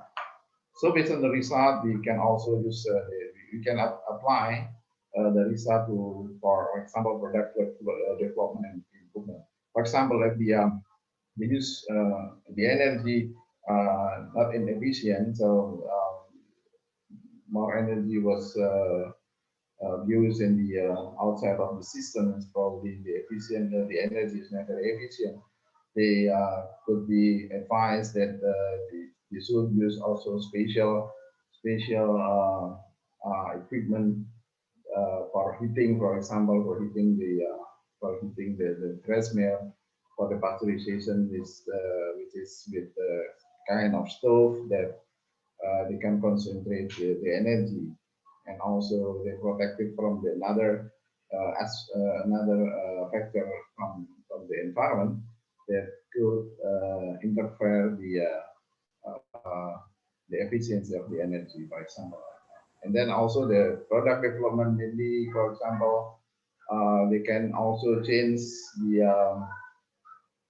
the cup is not the cup isn't from plastic. At the moment we use plastic, and probably they can use also the biodegradable cup or something like that, for the consumer that they have how to say that, so they have lifestyle for the green world, or for the green life. And then for the strategic planning, for example, that based on the energy use, they can also make to change the energy resources. For example, they use, for example, the wood as for example, as the energy sources, and for the wood they produce a lot of pollutants, a lot of gases, and then they can also change the energy sources by liquid gas or something like that. And then public policy planning, probably the local government can also contribute how they organize the farmer, and then the farmer can do marketing better, and also probably some for example, some area they have a cluster of the from the farming, and also the production line of the fresh milk and other thing, for example, marketing something like that. Because in the marketing at the moment during the pandemic, the online marketing is very popular, and then they can also use the kind of they can use also the online marketing to increase their selling point. Yeah, this is the life cycle assessment. It's called the cradle to grave, from grass to glass, of course, for assessing industrial systems. So you see there here for the input, this raw material is also some energy. This is also boundary system, the system boundary. And then for the raw material acquisition, manufacturing, use, reuse, maintenance, recycle, or waste management. And then the output is on the atmospheric emission, for example, waterborne waste, solid waste, co-product, and other waste. This is also the product. And also here, we call it here the cradle to grave, or from grass to glass. The next one is we make a little bit what kind of activities that we see in the at the farmer, and also in the cooperation. For example, the activities from farmer house to cooperation for producing fresh pasteurized milk. For example, there's a cow breeding, and then nurturing and milking. which is in the farmer, and then delivering milk to the corporation. Normally, they can use also twice. They do also twice in the early morning and also the afternoon at about 4 o'clock in the afternoon. And then the fresh milk was collected in the production unit in the corporation. They do also this is receiving and also the cleaning. They're receiving the fresh milk and then make a cleaning of the milk because of probably during the milking is probably some hairs or other foreign material was contaminated in the fresh milk. So they're cleaning and then come to the pasteurization unit, and then it's already pasteurized and then packing in the small cup and then selling. This is kind of the process of the fresh pasteurized milk. Yeah. Furthermore, the second question will determine as a fresh pasteurized milk use energy and mass balance, and then always, especially in emission that produce or release to the atmosphere, and all activities, pharma household cooperation for making the selling, and also all energy sources like human, electricity, fuel, and something. Yeah, normally in the big industry. So if you read the journal of the article on LCA in the big industry, probably the human energy is not really calculated because it's very small. But here in the SME, they play still some important rules that they contribute also to the system. Yeah, this is the goal and scoping. So I will go through here. Goal and scoping. This is boundary of the study. Yeah, was activities from farm to market, pasteurized milk. Just produced by Corporation Margamoya in Sangkringan. Sangkringan is a kind of the village near from Jogja, about 25 kilometers to Merapi volcanoes. And then life cycle inventory was kind of life cycle inventory. That is that the collection was conducted by data inventory of resources and then use emission during all process that started from farmer to pasteurization unit. And like I said before, demand energy, electricity, fuel, or energy sources almost in all and on all stages that we use in this cooperation. Yeah, this is the kind of the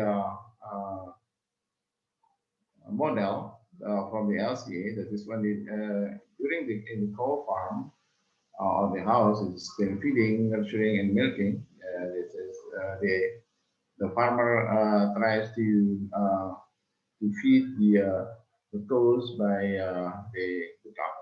looking for or look after the cows by giving grass. The grass is already planted somewhere in the near from the house, and also they use also the green leaves or something like that, and also use some additional nutritious feed for the cows that they can produce more milk. And then they bring the fresh milk by using transport. Normally they use also when the near from the corporation they are working, but normally they use also the motorcycle to bring their milk to the corporation. And then in the corporation, this is testing due to the quality of the fresh milk, and also the testing is determined also the price. For example, they have the good quality of the milk, they will receive more higher than the standard ones. And then also the pre-treatment, like the sortation and also the cleaning and then fresh milk selling. And then we come to the processing for the pasteurization, and then packing and selling. Yeah, here in the corporation, the fresh milk selling. Some of the buyer come to the cooperation, they buy only fresh milk without the pasteurization. So fresh milk, they produce, for example, fresh milk by themselves. So they come to the cooperation to buy it. And then this is kind of the result. Normally we use also one unit for determining the LCA. For example, the energy usage for producing 1 liter fresh milk. So this is the small group, middle group, and big group. And you see here in the energy sources for humans is the megajoule per liter, and also the fuel means also for transportation. Electricity is normally used for the equipment that need electricity. And then the total energy, for example, the small group, they use more energy than other ones, the middle and big groups. It means that small group is not really efficient. They use the energy for producing 1 liter fresh milk. And middle group is better than the big group. It's normally the biggest group is, or the biggest industry use the energy more efficient. But here in our research, the middle group is more efficient than the big group. Yeah, and then energy use for all production flow. I mean, from the farmer group, and then pick up milk, and the cooperation and pasteurization. And you see here that they all energy from the fuel and electricity were applied for the pasteurization process. This is the mostly the big one. They use a lot of energy for that. For achieving temperature at 70 degrees Celsius for at least about 3 minutes. And then as you see, the pasteurization totally 2.177 megajoule per liter. And then totally the energy used for producing 1 liter fresh pasteurized milk started from farm to be ready to be delivered or to be sold, it's about 3.84 megajoule per liter fresh milk, fresh pasteurized milk. Then we try to make like a impact assessment for the greenhouses. You see here, then we use 4 gases, CO2, SO2, NOx, and also methane, or CH4. The small group, middle group, and big group. So they gave this on our calculation. For example, the CO2 from the big farmer group produce more CO2 than other ones. And yeah, you can see for the number that the big farmer also gave contribution more than other groups. And then this is emission after the farmer level. So it means the activities after the milking, and also the pick up milk. I mean the deliver the milk from the farmer to the cooperation. Yeah, and you see here that the mostly the activities producing CO2 is dominated by pasteurization unit, because they use also a lot of energy on the electricity, and also, for example, to reach the temperature 70 degrees Celsius for some certain minutes.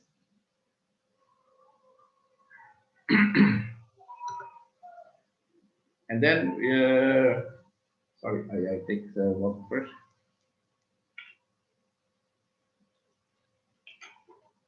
By result interpretation, after the classification of environmental impact, normally we do with 3 kind of the environmental impact. The first one is global warming potential. They indicated by the gas of CO2 and CH4, and then acidification, SO2 and NOx, and acidification by NOx. And you see there here that for the global warming, CO2 is very high, so 7.69 gram per liter fresh milk, acidification by SO2 and NOx, and acidification potential is by NOx. So this is the global warming potential is lies to be higher than other environmental impact. Now I'm please let me to continue the fresh tofu because fresh tofu is quite interesting because they use a lot of water actually. So by processing tofu in small scale enterprises, they use a lot of water actually, and then some of them they can make because of the some protein and then amino acid also, and yeah, they can produce also yeah, they smell also undesirable aroma. Yeah, as you see here, tofu is one of the most traditional food that are produced mostly by some small medium scale industry. As you see in the illustration, this is the small scale industry to produce tofu. Yeah, normally the SME is characterized by an industry with lower level of energy efficiency. That's like I discussed in the fresh milk, and then lack of knowledge, and then also inefficient energy use and human resources and low technology use. This is one of the characterization of SME and especially in some enterprises or some firm that lies in Indonesia, especially that we conducted the research in Yogyakarta. And it is facing also the problem with management, finance, and human labor. Yeah, for the how to manage them. So we did also like commodity prices in UGM in University Gadjah Mada. We have also special commodity prices, especially for the student or student for undergraduate.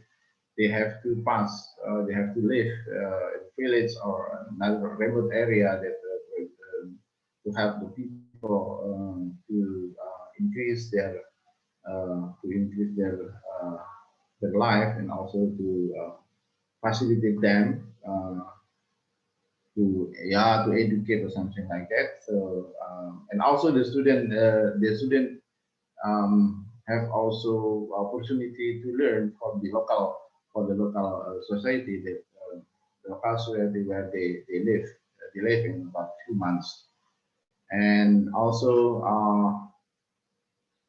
as a lecturer or as academic staff in Gadjah Mada University of Gadjah Mada, we have to also do like community crisis, and because of my field in the agro industry, so we did we assist also some agro industry firm that for example for the small medium scale. They like you see here, it is facing the problem management, finance, and human labor. Yeah, and then the informal impact will be caused by waste and pollutant during preparation, production, and distribution of product to the market. And for the tofu production, solid and liquid waste during the process could contaminate the product itself, and also the environment and the gases contribute as a pollutant to the air. This is when you see how they produce the tofu, the traditional ones. We have also some this already modernized firm that produce tofu and also tempeh. Actually, I would like also to show the tempeh, but the time is not enough to give three kind of the products. Yeah, in our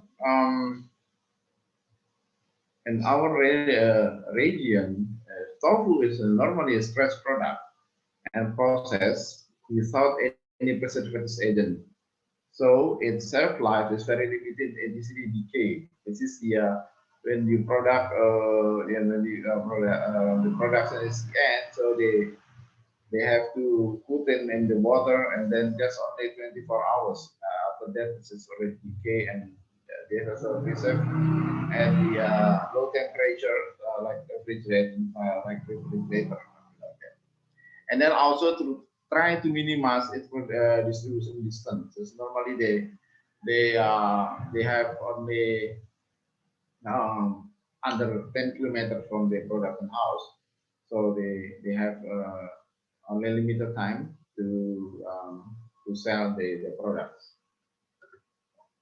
Yeah, we choose one of the region. So this is kind of the tofu, the tofu cluster region. So the small scale tofu industry in Paduratno village in Padu region serve as sample. At one of the production, they use also every day about 550 kilogram fresh soybean as raw material, and they have only one or two workers who do all activities from preparation soybean until the cutting the tofu after the press and then preparing for marketing.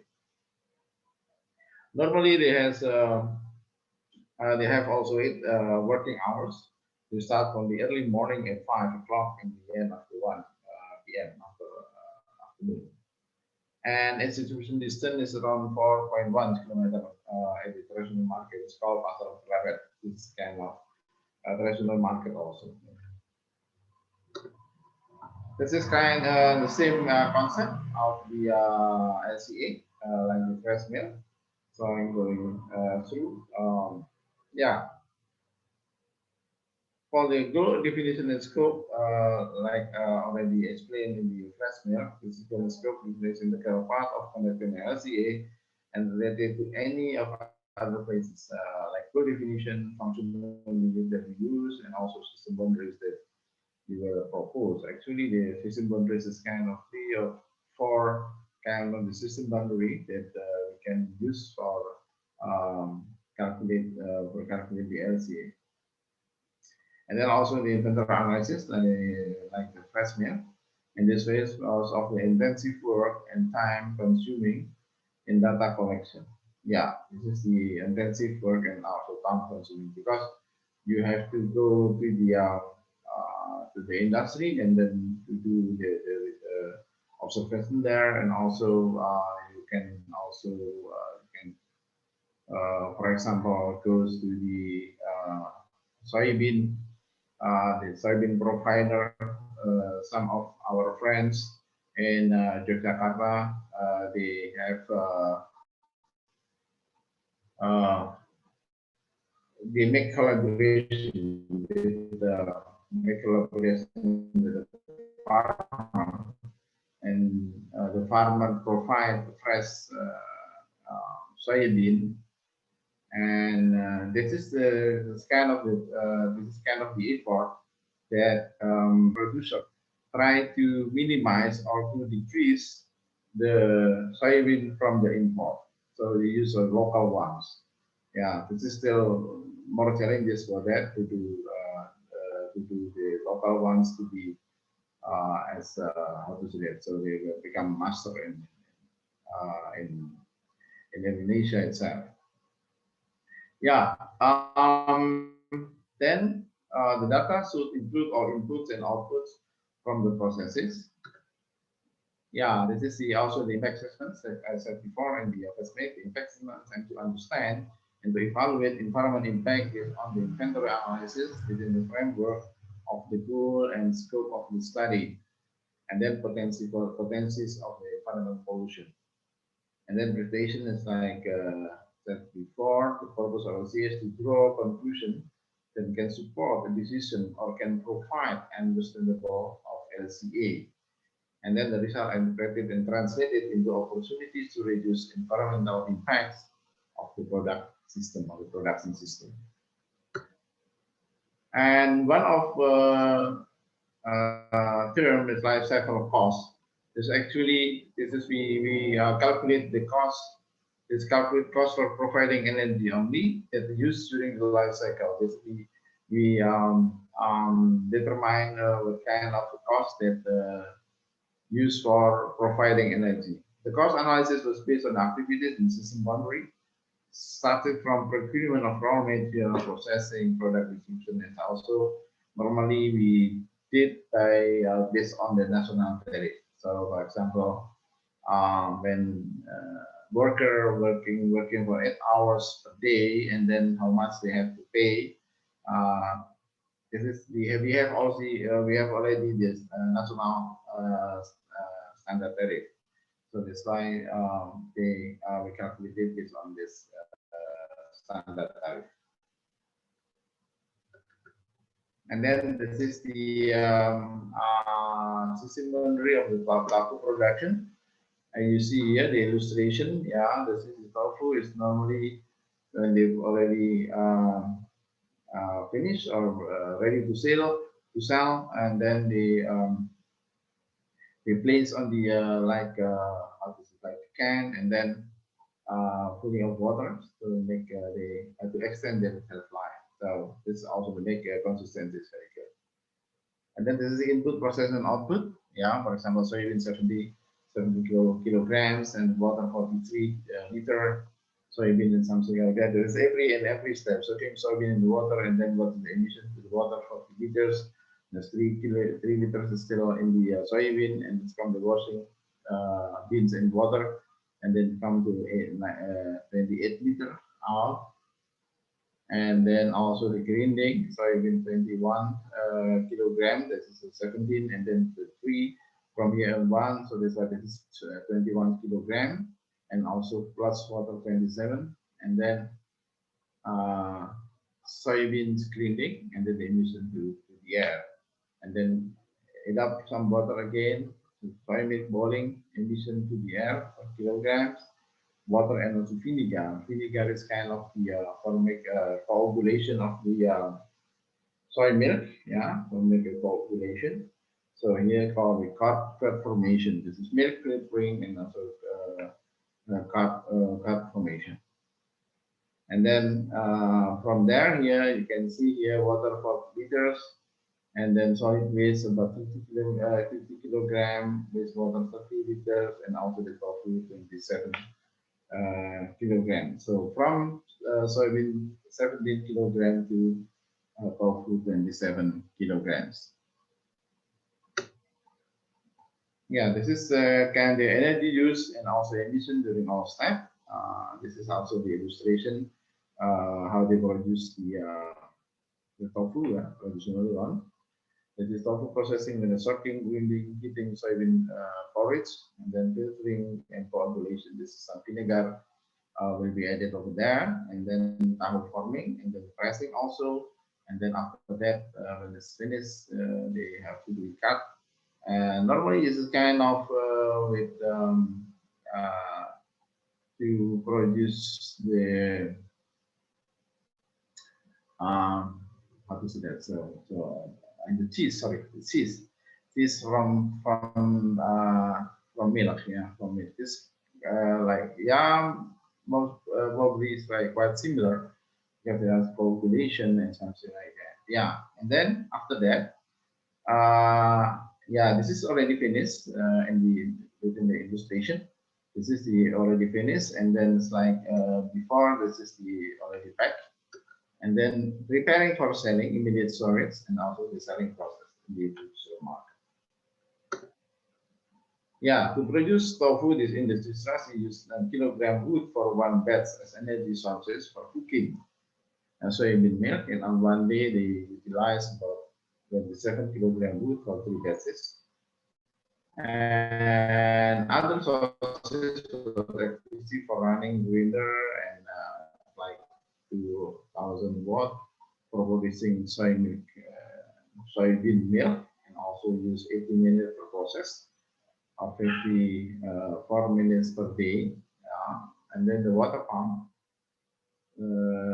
was operated by electricity and usually operated for 8 hours per day more, 8 to 10 hours per day. And then the transportation for the industry, the marketplace was motorcycle. it use gasoline and the distance is affected 4 kilometers. We calculated also the all of the aspect due to the usage for energy. Yeah. The result, the LC of tofu industry is for producing 1 kilogram tofu. You see here for the human energy about 0.0729 megajoule, fuel 1.4, and then electricity 0.1, which is 0.06. Yeah, totally they need 1.52 megajoule per kilo 1 kilogram tofu, and the transmission needed more energy because they use motorcycle. This is lower carrying capacity, so they needed twice for transporting the product in the market because by motorcycle is not really the carrying capacity is very limited, so they have to go twice so per day, yeah, to transporting that to the international market. And then emission, what kind of emission is produced in the small size industry? Yeah, and come to forward the process of producing 1 kilogram tofu produce around 0.1766 kilogram CO2 equivalent. Yeah. This is equivalent. This is conversion that we take from the literature. That released to the environment and led to the global warming potential for the EWP. The global warming potential, which is from the 1 kilogram tofu, and when use produce 72 and 27 kilograms, so we have to times that how many times the emission or the CO2 equivalent contributed to the environment. And then for life cycle cost, yeah, for example here, human for one man or one person, it costs 35,000 rupiah. It's very cheap actually per day. And then gasoline is about 0.5, and electricity 7 kWh, and also the wood 27 kilograms. So this mostly they use to buy wood for producing producing heat during the tofu production process. Yeah, the conclusion on the tofu, the life cycle assessment for fresh tofu, producing 1 kilogram fresh tofu about 1.5 269 megajoule per kilogram, produce also the pollutant totally about 0.1766 kilogram CO2 equivalent, and they contribute to the global warming and also large cost for producing 1 kilogram. Probably this is 100 or something like that. Okay, and then for the fresh pasteurized, this is also about the energy use, 3.8 megajoule, and also they have more CO2 equivalent, and also still in the global warming potential other than other gases. So I think this is my small contribution. It probably give you a little bit, yeah, just small insight about the LCA that we can also discuss in several minutes, and then after that, yeah, we can also use it for discussion. Thank you very much. So I will give it back to the moderator. Thank you so much, Dr. Wahyu, for the great talks. Now we are ready to start the Q&A session. So for the participants who would like to ask the question, you can write your question through the chat box, or you can click the raise hand button so you can directly ask the question to Dr. Wahyu. Maybe for starting the question, I will start from my question first. For your explanation, Yes, thank you for your explanation. You say that during the production to reach the customer, there are several part or process that give the environmental impact, such as from the waste production and during using the energy for the production process or for the distribution. Among those parts, which one that give the most contribution for the environmental impact? Because in the thank you for the question. By the LCA, we can do also from parallel to bread. So I mean the whole process. The whole process mean when we talk about the tofu, so we can start from how to provide the soybeans. The soybeans, if you get from the local farmer, so how far from your location for the production? How far, for example, 30 kilometers from there, and then how much energy to bring the soybeans from the farmer to your location. This is when we start from cradle, yeah. And actually, during the farmer look after the soybean, yeah, from the seed till the harvesting.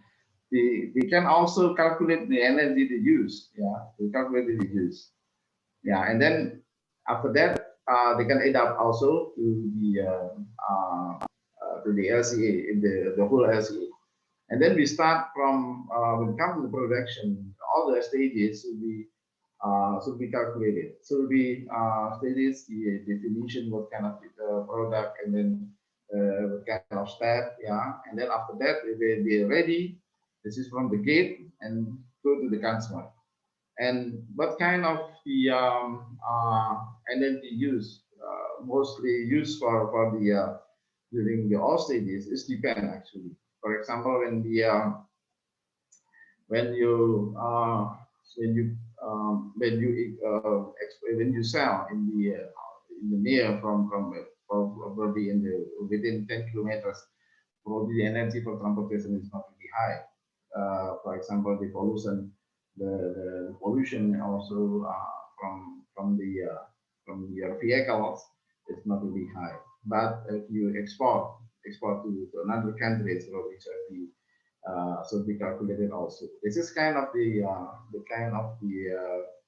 how to calculate the LCA. But in the production, you can also see, for example, by tofu. Tofu normally they use also in the traditional ones. They use also the woods as the heat sources, and by the heat produced by burning the woods, we produce a lot of pollution. Yeah, a lot of pollution. So actually, this is not advisable. But yeah, but they still use the woods. But some of the modernized that we have already assist some of the tofu industry, we introduced the make how to say the kettle. So the kettle, so we use from outside the boiling waters, and also give the pressure, the high pressure. So the steam and the high pressure come to the soybean porridge. So they can cook faster and also better for the better quality. But the energy is really high, and also the investment is also high. But in the long run, actually, this is better. This is yeah, this is what I can answer your question. Yeah, please. Thank you so much, Dr. Wahyu, for the explanation. So my follow-up question is, after we got the number, after the LCA, we got the number, how much energy that we produce each step. Is there any standard that have the classification if that number is environmental friendly enough to continue to produce or something like that? Is there any standard? Yeah, this is good question because the standard is actually is SES very unique and specific. So when you compare the tofu industry, for example, for the tofu industry, one producer to other producer is probably very different. It's very different. So this is also the kind of the challenge in the future that we have to have a standard. But you see, in national standard, we have also the limitation of certain gases, certain greenhouse gases, right? So how many ppm in the, for example, CO2, NOx, and other things. This is kind of the standard from a national standard for the pollutant. But if you apply the standard to certain industry, it's probably very difficult. For example, for the small scale, it's very difficult because they are still using a lot of things that produce more pollutant. But at the moment, we have also APD product environmental product declaration. So if some product is already give information how many energy they use, how much energy they use, and what kind of pollutant they produce, and then they give the information in the label of the product. So the smart consumer should choose by themselves whether they would like to consume more environmental friendly or as okay, so we consume without any recognition or without any consideration of the environment. This depends on the consumer because the consumer is right now is very smart, yeah, so very smart. So I see. Thank you so much for the explanation. Yes. Maybe another follow-up question about the gases that you assessed during the first milk LCA assessment. You mentioned that you assessed the global warming, the acidification, and also the eutrophication, right? Yeah. So I'm familiar with the first two assessment, but for aspect, yeah. But for the last part, eutrophication, I'm not familiar with that. Can you elaborate more about that? Yeah, probably they use also eutrophication is the to do the how to say that if you use in the lake or something like that, and then there are a lot of things. So I'm forget the name of in English. This is kind of enceng gondok, right? So I'm sorry, so I forget about that. This is kind of the plants in the water, and then there's a lot of nitrogen over there, and then it becomes spreading is very fast. Yeah, spreading is very fast, especially in the lake or in the river also. Yeah.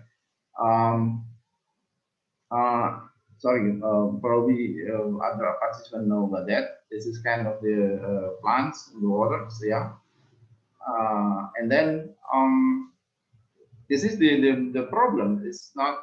This is another thing. Yeah, another thing. When a lot of nitrogen over there, in the water, they will spread it very fast. And then you see in the lake normally some farmer use kind of thing. So they look after. Also, they have also fish. Yeah, they have fish. It's called Indonesia. It's called karamba. So it's called karamba. It's kind of the artificial lake or something. Yeah, not lake. Yeah, artificial.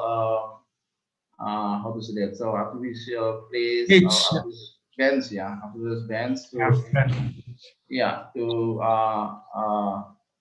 to grow up the fish. Yeah, the fishes, and then they give also normally by the feeding by it's not by feeding the fish, but not in certain purpose. This is offer. It's an offer, and then when they also very high protein content, also the amino acid, and they produce also nitrogen. This often become make the lake very fast covered by these plants. Yeah, this is kind of this, but thank you. Thank you so much. Yeah. We have one question from Sachwani. Do you want to ask your questions? Yeah, good afternoon, Dr. Wahyu. Yeah, good morning. Yeah. Thank you, Dr. Wahyu, for your great presentation.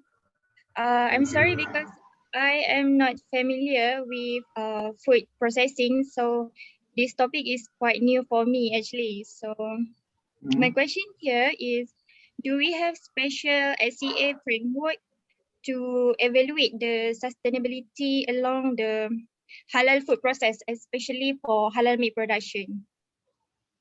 For halal meat, for Yeah. halal, yeah, for the Yeah, halal, yeah. yeah, for the halal.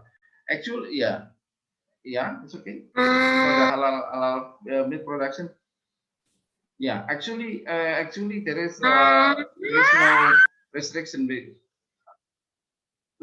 between halal or not halal. We have to see the process. We only need to see the process and how much energy they use during the process.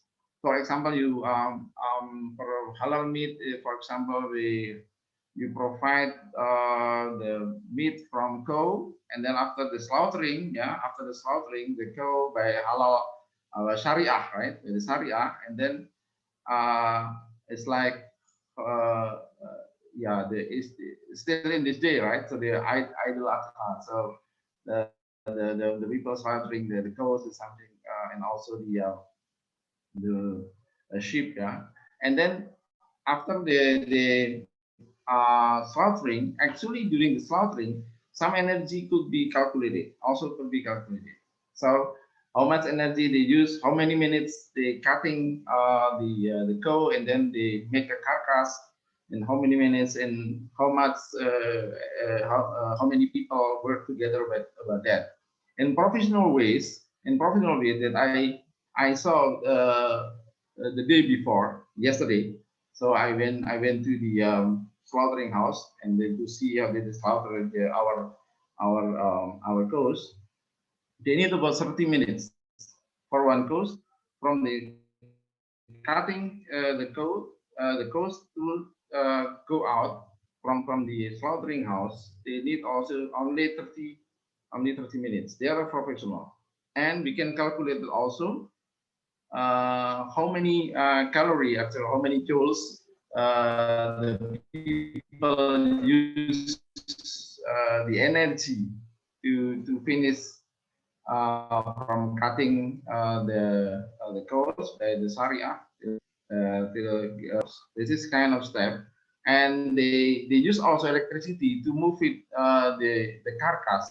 So you see the cows, and then they hang, and then they moving by used by the electricity. Yeah, this is how much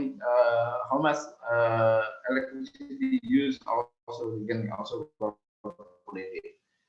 And then this come outside, and then you can also produce, whether you eat in the raw, I mean for the fresh meat, or you process into as like cornet, for example. So if you process the cornet, there are still some steps to conserve to conserve the meat, so the meat can be preserved for 2 years, 1 or 2 years, right? Yeah, the process also need also the energy. They actually LCA can be applied also in the all cities, whether halal or not halal, but the the difference is also only how we use the energy for the every step, and also how much pollution or waste that come out from the SDGs. Yeah, if you use the halal food, is actually is no problem at all. Yeah, you can also use over that. For example, I did also the RP. This is the slaughtering house for chicken. Yeah, for chicken, we did also some research about that. So we use also the Sharia for the halal, how to slaughtering in halal ways. Yeah, this is yeah, you can apply to, in the halal process. Thank you. Thank you, Doctor. Yeah, okay. Thank you, Dr. Wahyu, for your explanation. But I'm sorry that we have to You're end welcome. this Q&A session. So Okay. for the Okay. last fun quiz, Dr. Wahyu has prepared several questions for our mini quiz. So maybe if it's Oh okay yeah, for this is you, you you can, can yeah, join actually us. you can. No, I will give the question to you. There's only three questions, and some of the our material. So my material will be sent to the committee. I'm so sorry. So actually, I would like to try to give to the Google Drive, but probably I will send to the committee, and the committee can spread my presentation. This is kind of the small contribution of these WAFERS. And yeah, thank you very much for your attention. It's probably the time is kind of limited, but you can, yeah, still in online discussion, right? So actually, when we can do offline, so discussion will be more fruitful. But we can do in the future. So we still have also the connection. And the last one, so I and Dr. Muhammad Aziz, we will conduct international conference on LCA in 16 to 17 November. So we will send you the flyers for the beginning of August. Yeah, so it's very. It's we do also so that online. So we invite also some experts from from Europe, from Germany, from Norway, and from Japan, and Thailand, and also some Malaysia also. So we invited our colleagues from them. So thank you very much for your kind attention, and success for the WAFERS, and probably you have a lot of things positivity in the summer course. Thank you very much for the organizing committee, and then I will give you to the moderator. Thank you, Mbak Nur. Thank you so much, Dr. Wahyu, for your great talks, and it's very inspiring talks. And we are also really looking forward for your event, the conference, and we are waiting for the for the information for the further information about that. So let's give a round of applause for Dr. Wahyu. This is the end of the session. But the next, we will have a fun quiz like the previous one. For the committee, could you please share it? So I'm leaving, Mbak, ya. Thank you. Oh, thank you so much, Dr. Yeah, thank you very Wahyu. much. Yeah. So this is the last mini quiz after we heard the explanation from Dr. Wahyu about the LCA. We would like to know your perspective about the LCA. So please join us at thislido.com using this QR code and this number.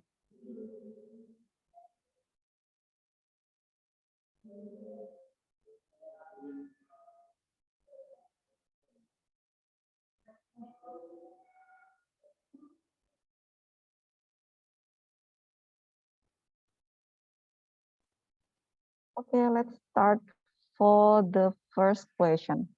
Why are foods are very important in our life? What do you think about this question?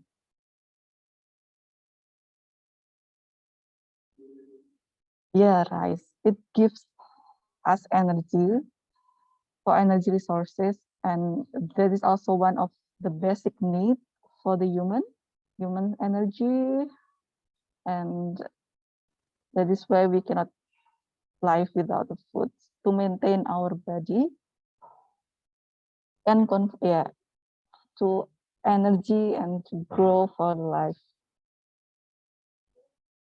They say we are what we eat. Yes, that's true. For the stress reduction, yeah, it's completely true. Especially during this pandemic, food is one of my stress release. Okay, for food is driving force of human society. That's also a good answer. For the next question, what is actually tofu? After you heard from him, he did the research about the LCA of tofu production. Do you know what is tofu? Some of the countries use tofu as the main dish, source of highest protein. Yes, it's true. Regulating soy milk, soy-based food. Yes, tofu is one of the source for the protein substance made from soya beans, good for diet. It has low calories. Precipitated of soy. Yes, that's true. And we can make a lot of different food from tofu. It's good for our health. Also, it's fermented food. Yes, it's soft and delicious. Yes, I agree with this. I agree with this. Okay, maybe for the next question. What is the importance nutrition in fresh milk? The previous one is about the tofu, and now it's about the fresh milk protein. Yes, in the fresh milk we can get protein. It's a source of protein, fat. That is also important for our body. The calcium, it's important for our bone. Source of protein, vitamin D, vitamin A, and calcium. Lactobacillus. Yeah, it's a source of calcium, and it's also important to give the strength for our bone and our body. It also contains the phosphorus. Okay, maybe for the next question. It's the end of this last mini quiz. So thank you very much for the participant who give your mind about the last session in this LCA session. So before we end this session, let me summarize what we have done. Starting from the first session, we have Dr. Alexander. He talked about the importance of food sustainability for our life and how we can fulfill the increasing needs for the food, but also maintain the impact of the food production to environment by using the efficient production process. He mentioned several approaches that we can use, that is by using and protect the natural crop and also use the food preservation. And for the second session, we have Professor Syahrim. He shared with us about the heritage food from Malaysia, how diverse is the heritage food in each country, and how important the heritage food to keep the identity of each country. And with the globalization and modernization, we still need to sustain the heritage food by doing some innovation, education, and also do the good marketing. And the last session, we have Dr. Wahyu. He talked about the LCA in some food industries, including the fresh milk and tofu production industries. And he also mentioned that the activities during the food production contributes for the global warming. So we need to calculate and manage and evaluate the energy that we use during the production until it reach the consumer. And some of the steps that we can do during the LCA is by set the goal definition and scope, doing the inventory analysis, and after that we can get the result and evaluate the data. So lastly, I would like to apologize to you all for all the mistakes that I have made during this session. And I hope to see you for the next occasion. And I do hope you enjoy this first module. And I hope you also still enjoying joining this summer course until the last day of the program. So for the next, I would like to give the forum to our MC for Theo and Fandi. Thank you very much. And I give the forum to you. Okay, thank you so much to Mrs. Vika as our moderator. And we, as the Master of Ceremony today, would also like to thank our speakers today. We have Dr. Alexander Suryadi, Professor Dr. Muhammad Syahrim bin Abkarim, and Dr. Wahyu Supartono for the great materials, and also for all the participants who have attended today's session until the end. The next class for WAFERS summer course will be held on Monday, 26th of July 2021, and we will talk about biogas as a renewable energy source. Such an interesting topic, isn't it? Of course it is, and we also would like to remind all of the students to contact their buddies to discuss about the group work. Thanks to all the students who have spent their precious time with us. We apologize for any mistake we made throughout the whole event today. For all the students now are allowed to leave this Zoom meeting, and see you on the next class of WAFERS summer course, and have a nice day, guys. Goodbye. Goodbye. Thank you, everyone.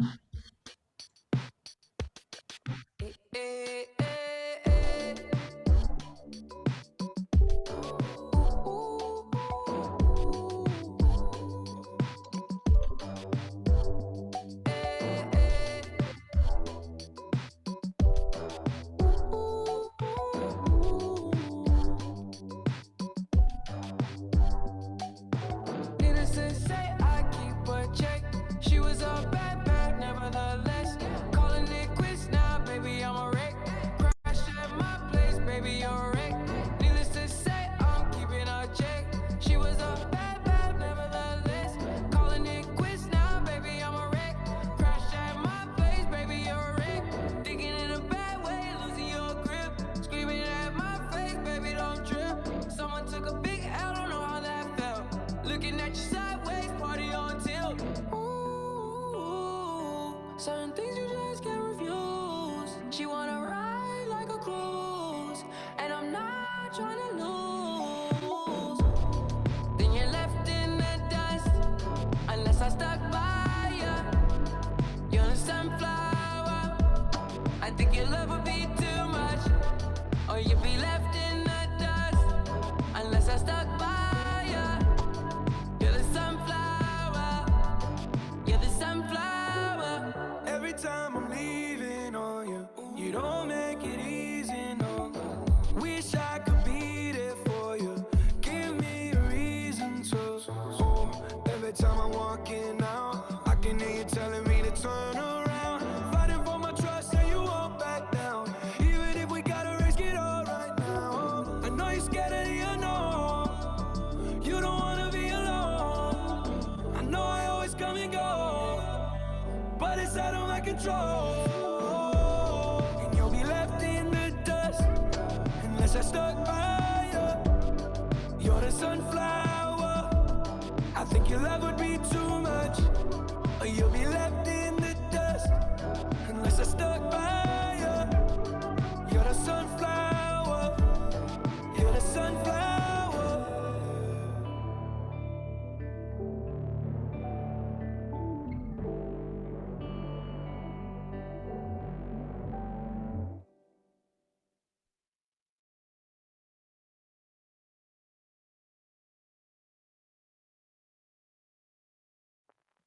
Whoa.